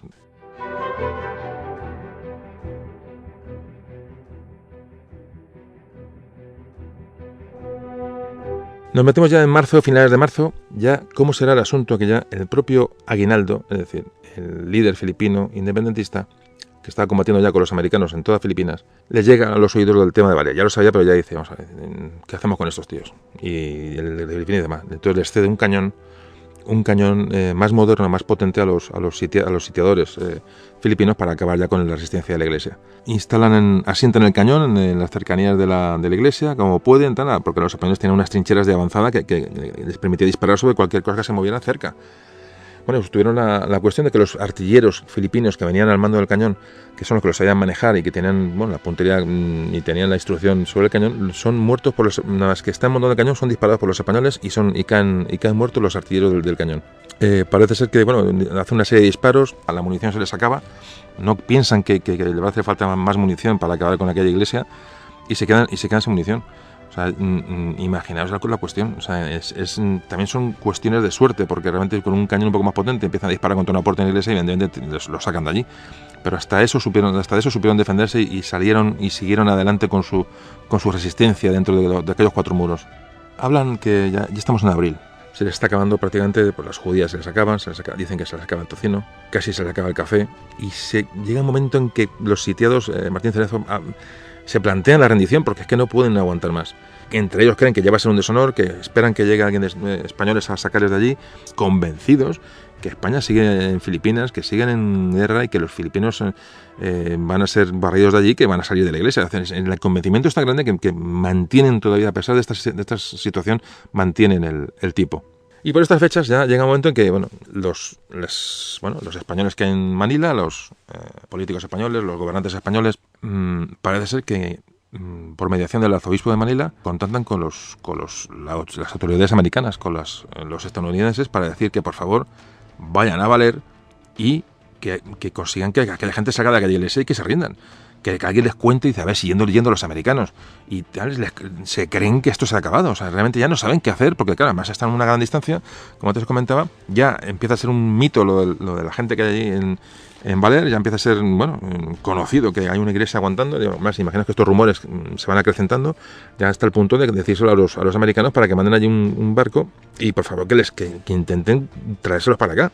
Pensando que si no se rendían ante los filipinos, sí lo harían ante los americanos. Y dice, vamos a ver si mandando aquí a los yanquis, estos se salen de la iglesia de una santa vez. Así que los Estados Unidos mandan una cañonera, la Yorktown, que estaba sirviendo en la zona, y el capitán del barco llevaba un mensaje para entregárselo en mano a los españoles para convencerles de que dejaran ya de resistir y que abandonaran la iglesia. Pues imaginaos, llegó el barco a la bahía de Valer. Dispararon los cañones, ¿no? los americanos para dar que estaban allí, y los españoles interpretan aquellos cañonazos como un barco español que viene a rescatarles. Y ten en cuenta que el barco empezó a iluminar con sus reflectores la costa, a intentar investigar a ver dónde estaba la iglesia, no sabían exactamente dónde estaba, y los españoles lo toman como unas señales de un barco español que les viene a liberar. Y parece que esa noche ni duermen, ya están en un grado de emoción y de alegría que ni os cuento. O sea, dice, por fin, ya dicen, teníamos razón, los españoles están aquí, o sea, que hemos aguantado aquí porque ya los tenemos aquí al lado. Bueno, pues los americanos desembarcan en la bahía de Valer, parece que tienen hacen un parlamento con los filipinos, con los cuales estaban en guerra, no lo olvidemos, y les cuentan que vienen a sacar a los españoles de allí. Parece ser que los filipinos les ponen tantas facilidades a los americanos para cumplir esa misión, que los americanos sospechan, dicen, no puede ser. De hecho, se tiene una emboscada filipina porque parece que les facilitan mucho, demasiado les facilitan la cuestión para llegar a Valer y llevarse a los españoles. Así que el capitán del Yorktown lo que hace es, dice, vamos a ver realmente cómo están en Valer. Entonces quiere mandar 2 personas, dos militares, a que en silencio, a escondidas, sigilosamente, se acercan hasta el pueblo de Valer y vean qué hay allí, si están los españoles, si no están, cuántos filipinos hay, es decir, un poco una labor de espionaje sobre el lugar, y para distraer a los filipinos que les puedan a estos entorpecer la misión, manda una lancha por el río que desemboca en la bahía de Valer, manda una lancha armada con una ametralladora, manda muy bien armada, para que los filipinos acudan a por esa lancha y mientras los otros hagan una incursión y informen de lo que pasa en Valer.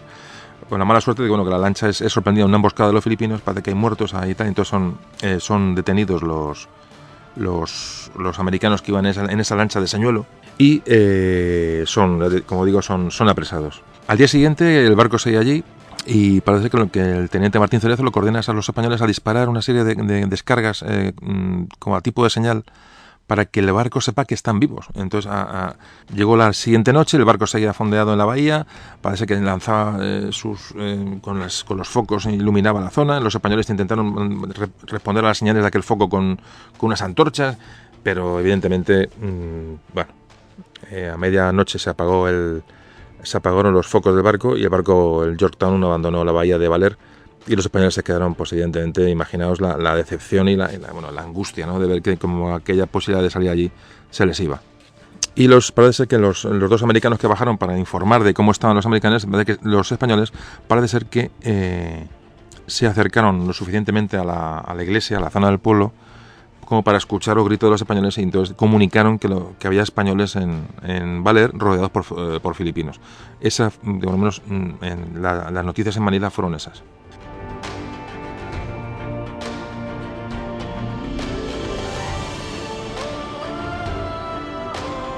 Resulta que llegan los americanos que detuvieron de aquella lancha. Hubo 2 o 3 muertos, por lo visto, en aquella emboscada, varios heridos. Bueno, pues son apresados por los filipinos, los americanos. Recuerdo que estaban en guerra.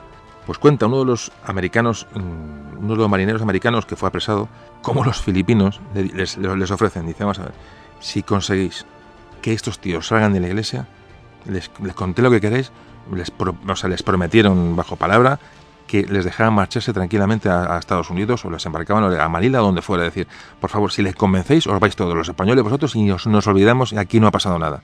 O sea, fijaros, el grado ya de desesperación de los filipinos. Dice, por favor, decir que se vayan. O sea, os lo pido, por favor, a americanos o quien sea, llevaros de aquí a esos tíos, que es que ya no llevamos aquí, ya vamos para un año, y no hay manera de sacarlos de la iglesia. Total, que los americanos... parece ser, claro, acepten, y bueno, joder, si conseguimos convencerles, pues que fenomenal, y nos vamos todos de aquí. Ven la situación. Entonces parece ser que cuentan los españoles, evidente que esto es cierto, porque luego cuando cuentan dice que estaban un día vigilando, bueno, en sus labores de vigilancia de la iglesia, y ven como de las trincheras filipinas sale un tío con una bandera americana. Entonces dice, ¿este tío qué hace aquí? O sea la sorpresa de todo, dice, se llama entre y dice, oye, fulano, Pepe, ¿tú estás viendo aquello? Dice, es una bandera americana. O sea, luego lo contaron los españoles cuando ya cuentan todo lo que pasó, cómo les sorprendió aquello. Bueno, ya cuando sale detrás de la bandera un tío vestido de marinero americano, y llega allí y les dice que tiene un barco preparado en la bahía para llevárselos a todos a España, y que pongan las armas, que la cosa está acabada. Pues los españoles, ¿cómo reaccionan? Pues le llamaron al americano de todo menos bonito. O sea, lo visto, le llamaron absolutamente de todo, y empezaron a dispararle, no a dar, o como pasó la otra vez, disparos de intimidación, ¿no?, para que se fuera de allí y se fuera con el cuento a otra parte. O sea, imaginaos, ya eso era imposible. O sea, los filipinos dirían, bueno, ¿qué les decimos a estos tíos para que ni americanos, ni el barco, ni sus compatriotas, ni los curas, ni los frailes, ni mensajes? Aquello era imposible, ni el capitán de la Guardia Civil, ni nadie. O sea, eso ya era imposible. Era un estado ya de obcecación tan grande, que ya los filipinos evidentemente no sabían por dónde meter mano al asunto.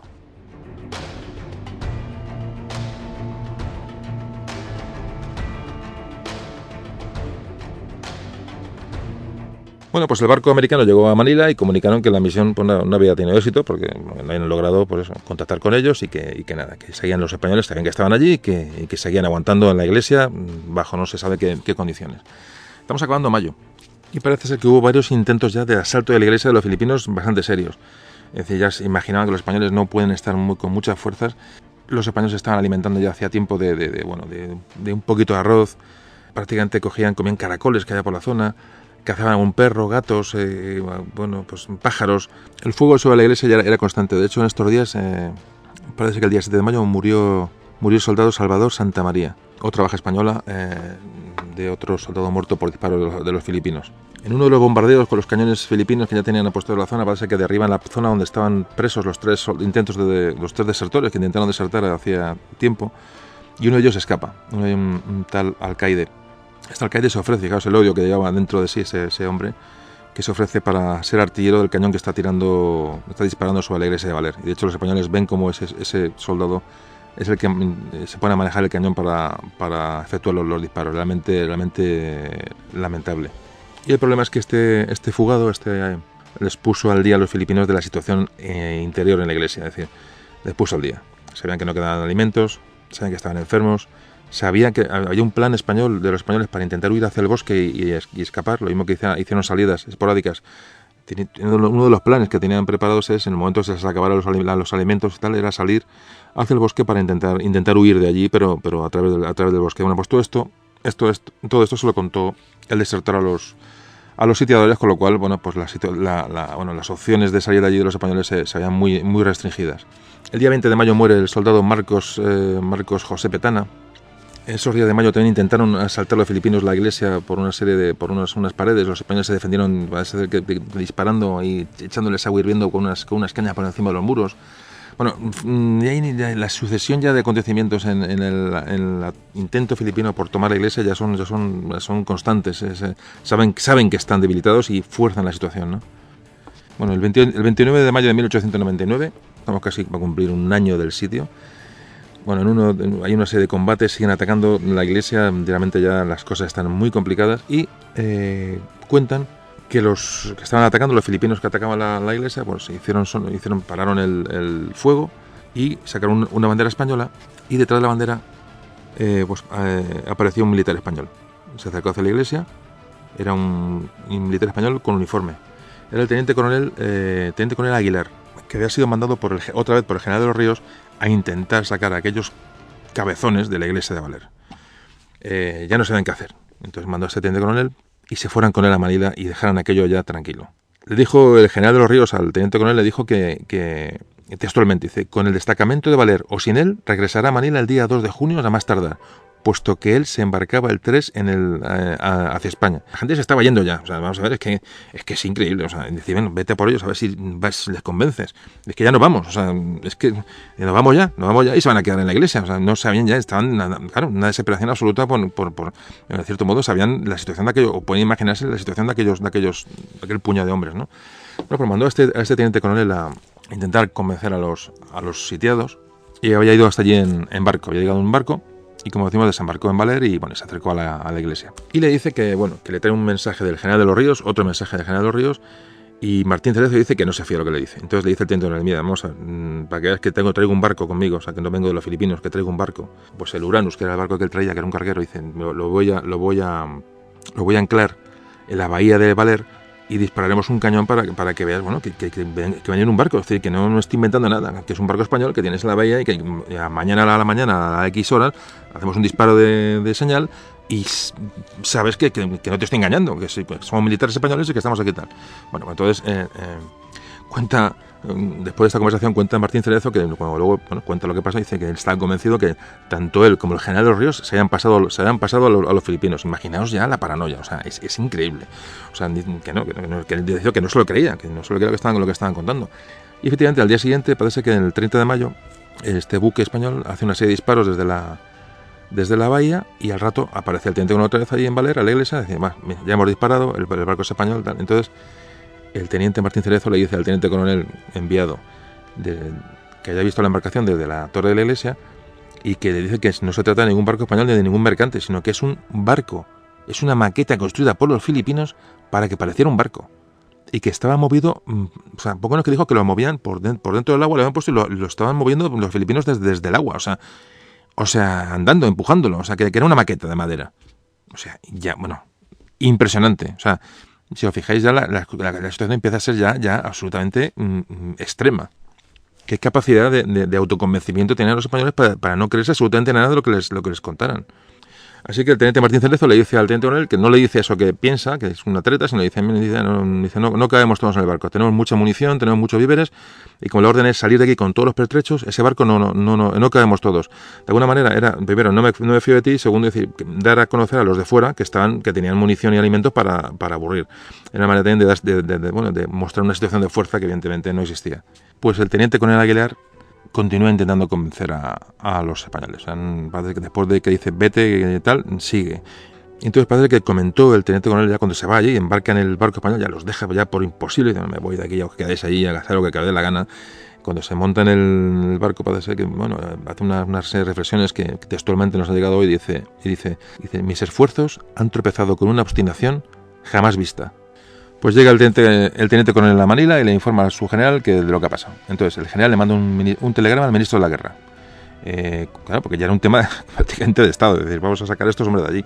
O sea, entonces le dice en el telegrama, o sea, de una manera telegráfica, ¿no? Como que le cuenta el general al ministro de la guerra. Le dice textualmente, regresó el Uranus con teniente coronel Aguilar, que estuvo en Baler y convenció filipinos sitiadores embarque de destacamento con todos honores de guerra.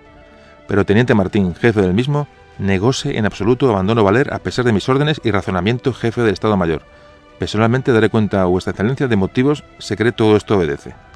Y es que llegó a pensarse, luego se llegó a pensar que eran sediciosos, que eran rebeldes los españoles, que eran soldados que se habían sublevado contra su jefe, contra el capitán Las Morenas, le habían asesinado, que se han quedado con la caja, con una serie de dinero que hay allí. Es decir, ya llegaron a dudar de la realidad de la motivación de los españoles, porque no era normal. Es decir, ya se sospechó y corrieron rumores de que esos españoles estaban allí porque habían asesinado a sus mandos, estaban allí, tenían miedo que se les fusilara o tal.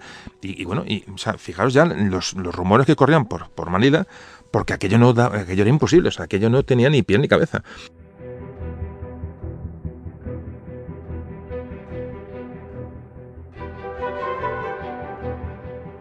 Y tras la respuesta del ministro de la Guerra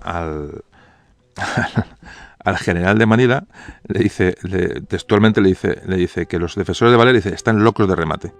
Y nos acercamos ya al desenlace porque afortunadamente el teniente coronel Aguilar, antes de marcharse, les dejó un paquete de periódicos. En su afán de convencer a los sitiados, les dejaba periódicos, dejaba de todo, muestras de decir, mira, chicos, salid de ahí, que esto se acabó hace ya mucho tiempo.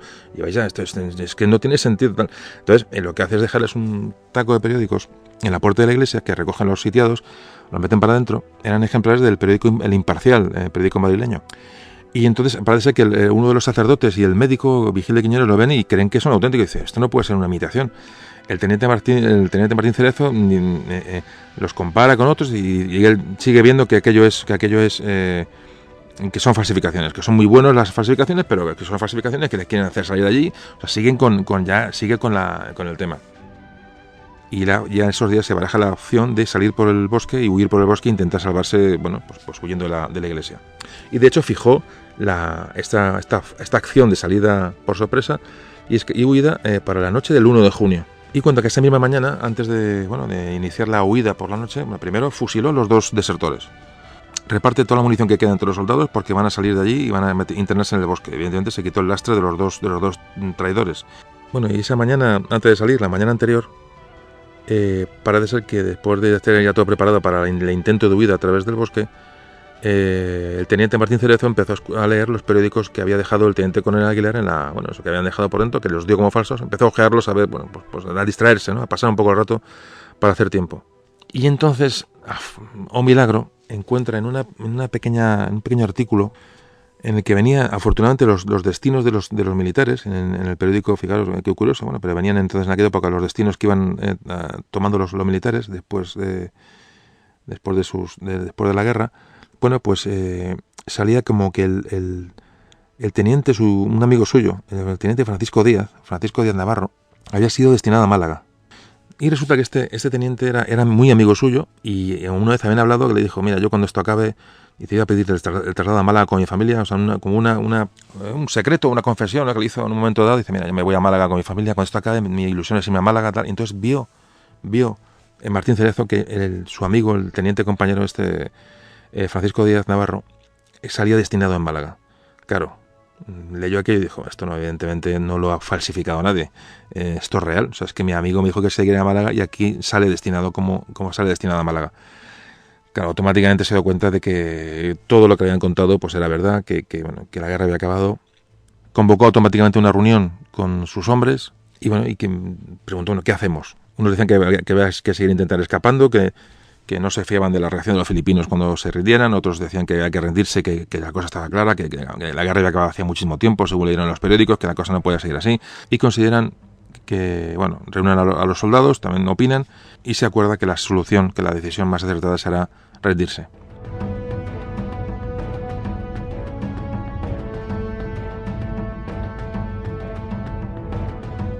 Así que se sacó bandera blanca en la iglesia de Valer. Se pidió que enviaran un emisario a los filipinos. Los filipinos dirían, ¿y ahora qué querrán estos? Y pidió el teniente Martín Cerezo que se presentara el teniente coronel Aguilar, el que había ido a dejar los periódicos, el último tal, que quería hablar con él. Los filipinos dijeron que ya se había ido hacía días y que había vuelto a Manila. Así que pidió que se le presentara ante él el mando de los sitiadores filipinos, que era un tal Simón Texon. Martín Cerezo salió de la iglesia, dijo que se rendían y redactó unos términos de rendición que son los siguientes. Primera, desde esta fecha quedan suspendidas las hostilidades por ambas partes beligerantes. Segunda, los sitiados deponen las armas, haciendo entrega de ellas al jefe de la columna sitiadora, como también de los equipos de guerra y demás efectos pertenecientes al gobierno español. Tercera, la fuerza sitiada no queda como prisionera de guerra, siendo acompañada por las fuerzas republicanas a donde se encuentren fuerzas españolas o lugar seguro para poderse incorporar a ellas. Cuarta, respetar los intereses particulares sin causar ofensas a personas. Pues esto es lo que se firmó, cuando capituló la fuerza española. Habían pasado 337 días desde el inicio del asedio. Los filipinos aceptaron las condiciones de los españoles, evidentemente. Por fin salían los españoles, me imagino que estaban más contentos que nadie.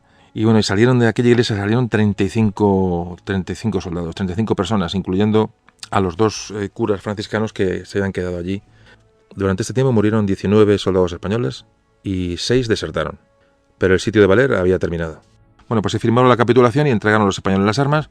Parece ser que la relación del pueblo de Baler con los españoles fue amistosa y de reconocimiento absoluto de lo que habían hecho.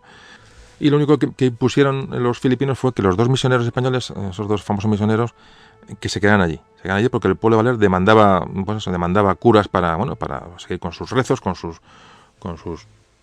misas, y entonces dijeron que los curas, que por favor que se quedaran allí. Los españoles serían trasladados a otra ciudad, pero que los curas de momento que se quedaran allí. El 7 de junio de 1899 salían de Baler, escoltados por los filipinos, Martín Cerezo y sus soldados.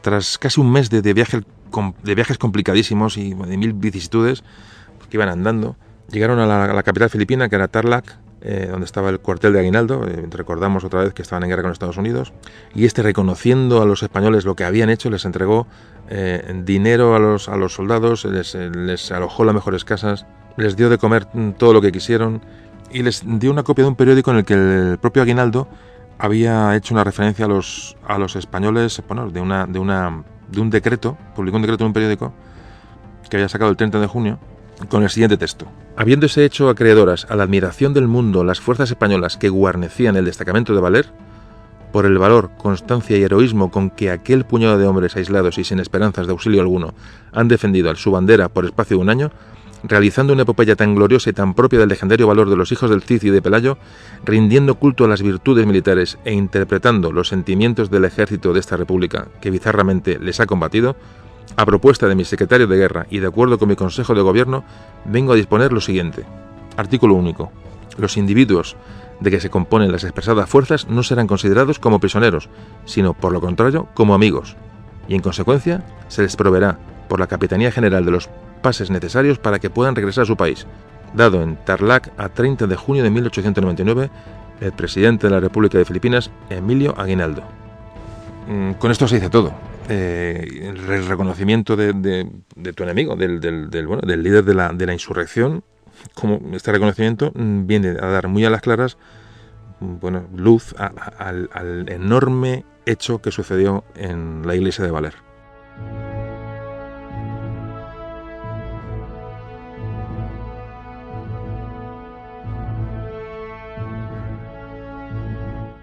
Y llegaron a Manila, donde fueron conducidos con todo tipo de honores y expectación, ¿no?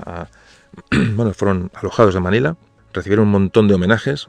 Parece ser que allí en estas recepciones que se les dio a los españoles coincidieron el teniente Martín Cerezo y el teniente coronel Aguilar, y parece ser que el teniente Aguilar le dio toda la razón al teniente. Dicen, no has hecho perfecta, estaban reconocidos como auténticos héroes. Incluso los que intentaban convencerles dijeron, bueno, es increíble, ¿no? Luego ya me imagino que sea un encuentro súper emocionante ver cómo luego hablaron y cómo se encontraron y cómo, esos cambios de impresiones, ¿no? Después de este hecho tan absolutamente singular. Es un hecho que es único, realmente. Se abrieron suscripciones, parece que se hizo una obra de teatro para, que con lo que se sacara de beneficios iba a ir a los bolsillos de los españoles. Y mientras todo esto sucedía, evidentemente, para aclarar la situación y lo que haya pasado allí, lo que se hace es que el ministro de la Guerra ordena, cuando se entera que ya han salido de Baler, ya me imagino que todo el mundo respiró y dice, bueno, por fin, ya era hora. Y lo que hace el ministro de la Guerra es decretar que haya una instrucción, que se haga un expediente judicial para aclarar qué pasó, qué ha llevado a estos hombres a estar un año ahí encerrados. Se nombra un instructor del caso, toma declaración a todos los supervivientes, Entonces el juez instructor lo que concluye después de cerrar el expediente, dice: no hubo acto delictivo alguno, y sí un extraordinario heroísmo. Bueno, y este es el telegrama que envió el general español al ministro de la Guerra, ya digamos, con las conclusiones después de acabar con el expediente, ¿no? De una manera telegráfica. Recordemos que es un telegrama. Y de esta manera tan escueta le dice al ministro de la Guerra, dice: el jefe del destacamento de Valer no cumplimentó las órdenes del capitán general por no creerlas verídicas y haberse ya tratado de engañarle. Desarrollada una epidemia de beriberi, en destacamento por malas condiciones, falleció el cura párroco, el capitán Las Morenas, el teniente Juan Alonso y 18 de tropa. Sus narraciones satisfactorias. Opinión pública muy levantada en favor de destacamento que capituló el 2 de junio por falta de víveres. Telegráficamente es lo que le comunica al ministro de la Guerra al general español. ¿Qué pasó después? Pues que en julio, a últimos de julio de 1899, se embarcan los supervivientes de Valer y llegan a Barcelona el 1 de septiembre de 1899. De ahí fueron a Madrid, donde fueron recibidos. Imaginaos cómo los pudieron recibir esta gente. Se había mitificado, ¿no?, el hecho, evidentemente, después de una gran derrota. Bueno, pues esto venía un poquito a... Este hecho venía un poco a mitigar un poco el desastre social y anímico que sufría España en aquellos momentos, ¿no? Y bueno, pues se hicieron pues muy famosos, muy famosos. Hasta que le recibió un representante de la reina, María Cristina, le recibió el ministro de la Guerra. Bueno, fue un recibimiento de estos hombres pues realmente como se merecían. Y para finalizar, bueno, pues, ¿qué pasó con los cuerpos de los fallecidos en la iglesia de Valer? Parece que 4 o 5 años después, en 1903, hubo un fraile, un cura, que exhumó los cadáveres de los enterrados en la iglesia de Valer. Los embarcaron en un barco español junto con los restos de otros muertos en la batalla de Cavite. Eran marineros. Fueron trasladados los restos a España. Los restos de los marineros los llevaron a Cartagena. Y los restos de los que se exhumaron en Valer los llevaron al cementerio de la Almudena de Madrid, a un mausoleo que recuerda a los héroes de Cuba y Filipinas. Años más tarde se enterraron allí también los restos de Martín Cerezo y del médico Vigil de Quiñones. Cuando murieron estos dos hombres, pues pidieron que se les enterrara con sus compañeros, ¿no? Y fueron enterrados en Madrid, en el cementerio de la Almudena. El teniente Martín Cerezo y el capitán Las Morenas recibieron la Cruz Laureada de San Fernando. La viuda de La Morena recibió una pensión, el teniente fue ascendido, el médico recibió una cruz de primera clase, y todo el resto de los soldados de Valer recibieron la Cruz de Plata del Mérito Militar, con distintivo rojo, y una pensión mensual vitalicia para cada uno de ellos. Y la misma pensión de estos soldados la recibieron pues las viudas de los soldados que murieron en Valer.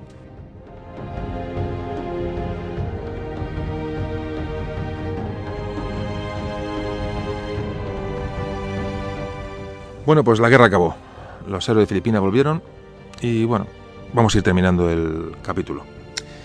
¿Qué pasó? ¿Qué consecuencias? Ya volvemos un poco al tema histórico. ¿Qué consecuencias se derivaron de esta guerra, de estos sucesos? Cuando acabó la guerra se firmó el Tratado de París. España perdió Guam, Puerto Rico, Cuba y Filipinas. Estados Unidos, como comentamos al principio, se convirtió en esa potencia que iba a controlar pues ya todo el Caribe. Era para ellos, que se empezó a expandir hacia Asia. Construyeron el Canal de Panamá en 1914. Las potencias europeas y Estados Unidos pusieron sus ojos en China. Si os acordáis de la película de 55 días en Pekín, bueno, pues ese es el periodo histórico que estamos hablando.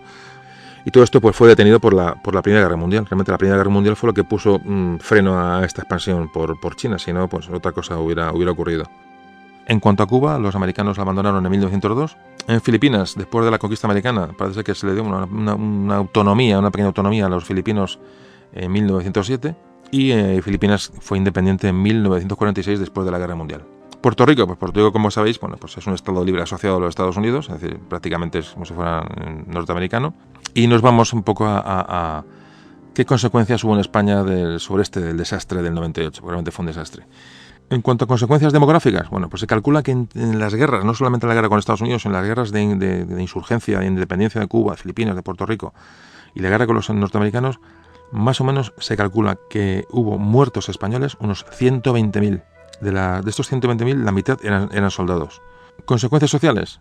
Pues que la mayoría de los muertos, como suele ocurrir, pues eran de las clases más bajas de la sociedad. Económicamente, supuso el final de esta guerra supuso una subida de precios enorme, porque todo se encareció. Se perdieron todos los ingresos que venían de Cuba, de Filipinas, lo que se vendía de azúcar, de cacao, el tabaco. Pues todos esos productos ahora tenían que comprarse en los mercados internacionales, con lo cual el precio se multiplicó, ¿no? Políticamente, pues peor de lo que estábamos es imposible. Muchos políticos quedaron tocados por el desastre del 98.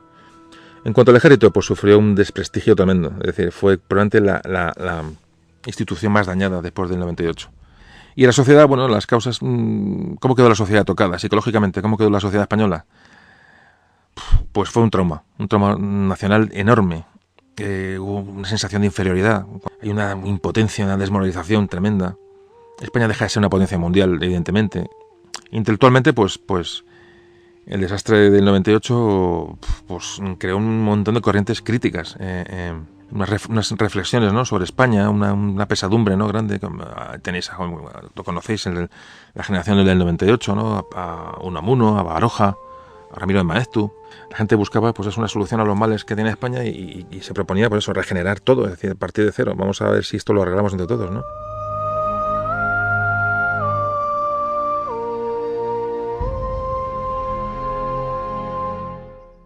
Bueno, y al final de este podcast voy a poneros una canción que forma parte de la película que se hizo en los años 40 sobre los últimos de Filipinas. La canción se llama Yo te diré, es una habanera, ya la palabra habanera ya resume el sentimiento de este tipo de música. Cuando canta esta mujer, es una mujer que canta en una cantina allí en Baler. Para disminuir la moral de los soldados españoles, pues los filipinos mandan a gente a cantar, ¿no?, mujeres a cantar para hacerles sentir añoranza de España, una treta filipina para que los españoles se queden encandilados con esa voz, ¿no?, con esa canción, les haga sentirse tristes. Ahora cuando acabemos, la canción que va a sonar va a ser esa, Yo te diré, que se produce, pues ya os digo, en una cantina de Baler, imaginaos a todos los soldados españoles mirando a aquella mujer cantando esa canción, ¿no? Y poco más. Y bueno, terminamos. Hoy hemos hablado de un periodo muy difícil, pero nos vamos a quedar con aquellos hombres de Baler. Hombres que bien pudieron ser algunos de nuestros bisabuelos o abuelos. Y a ellos les tocó nacer entonces y actuaron en consecuencia. A lo mejor nosotros hubiéramos hecho exactamente lo mismo. Yo creo que sí. Y por eso merecen nuestro recuerdo, nuestro respeto y contar lo que hicieron, ¿no? Porque les tocó vivir aquella época. Esta gente cumplió con su deber. ¿Por qué? Por espíritu de grupo, por patriotismo. ¿Qué más da? No importa. A esta gente les unía un enorme pasado, la carga del pasado de la historia, una historia común. No hay que buscarle más razones. Y ellos nos legaron esta historia que es una bonita historia.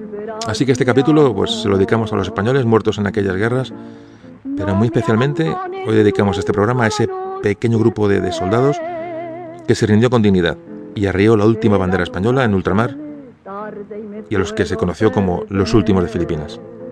Ha sido un placer contaros esta historia. Hasta pronto.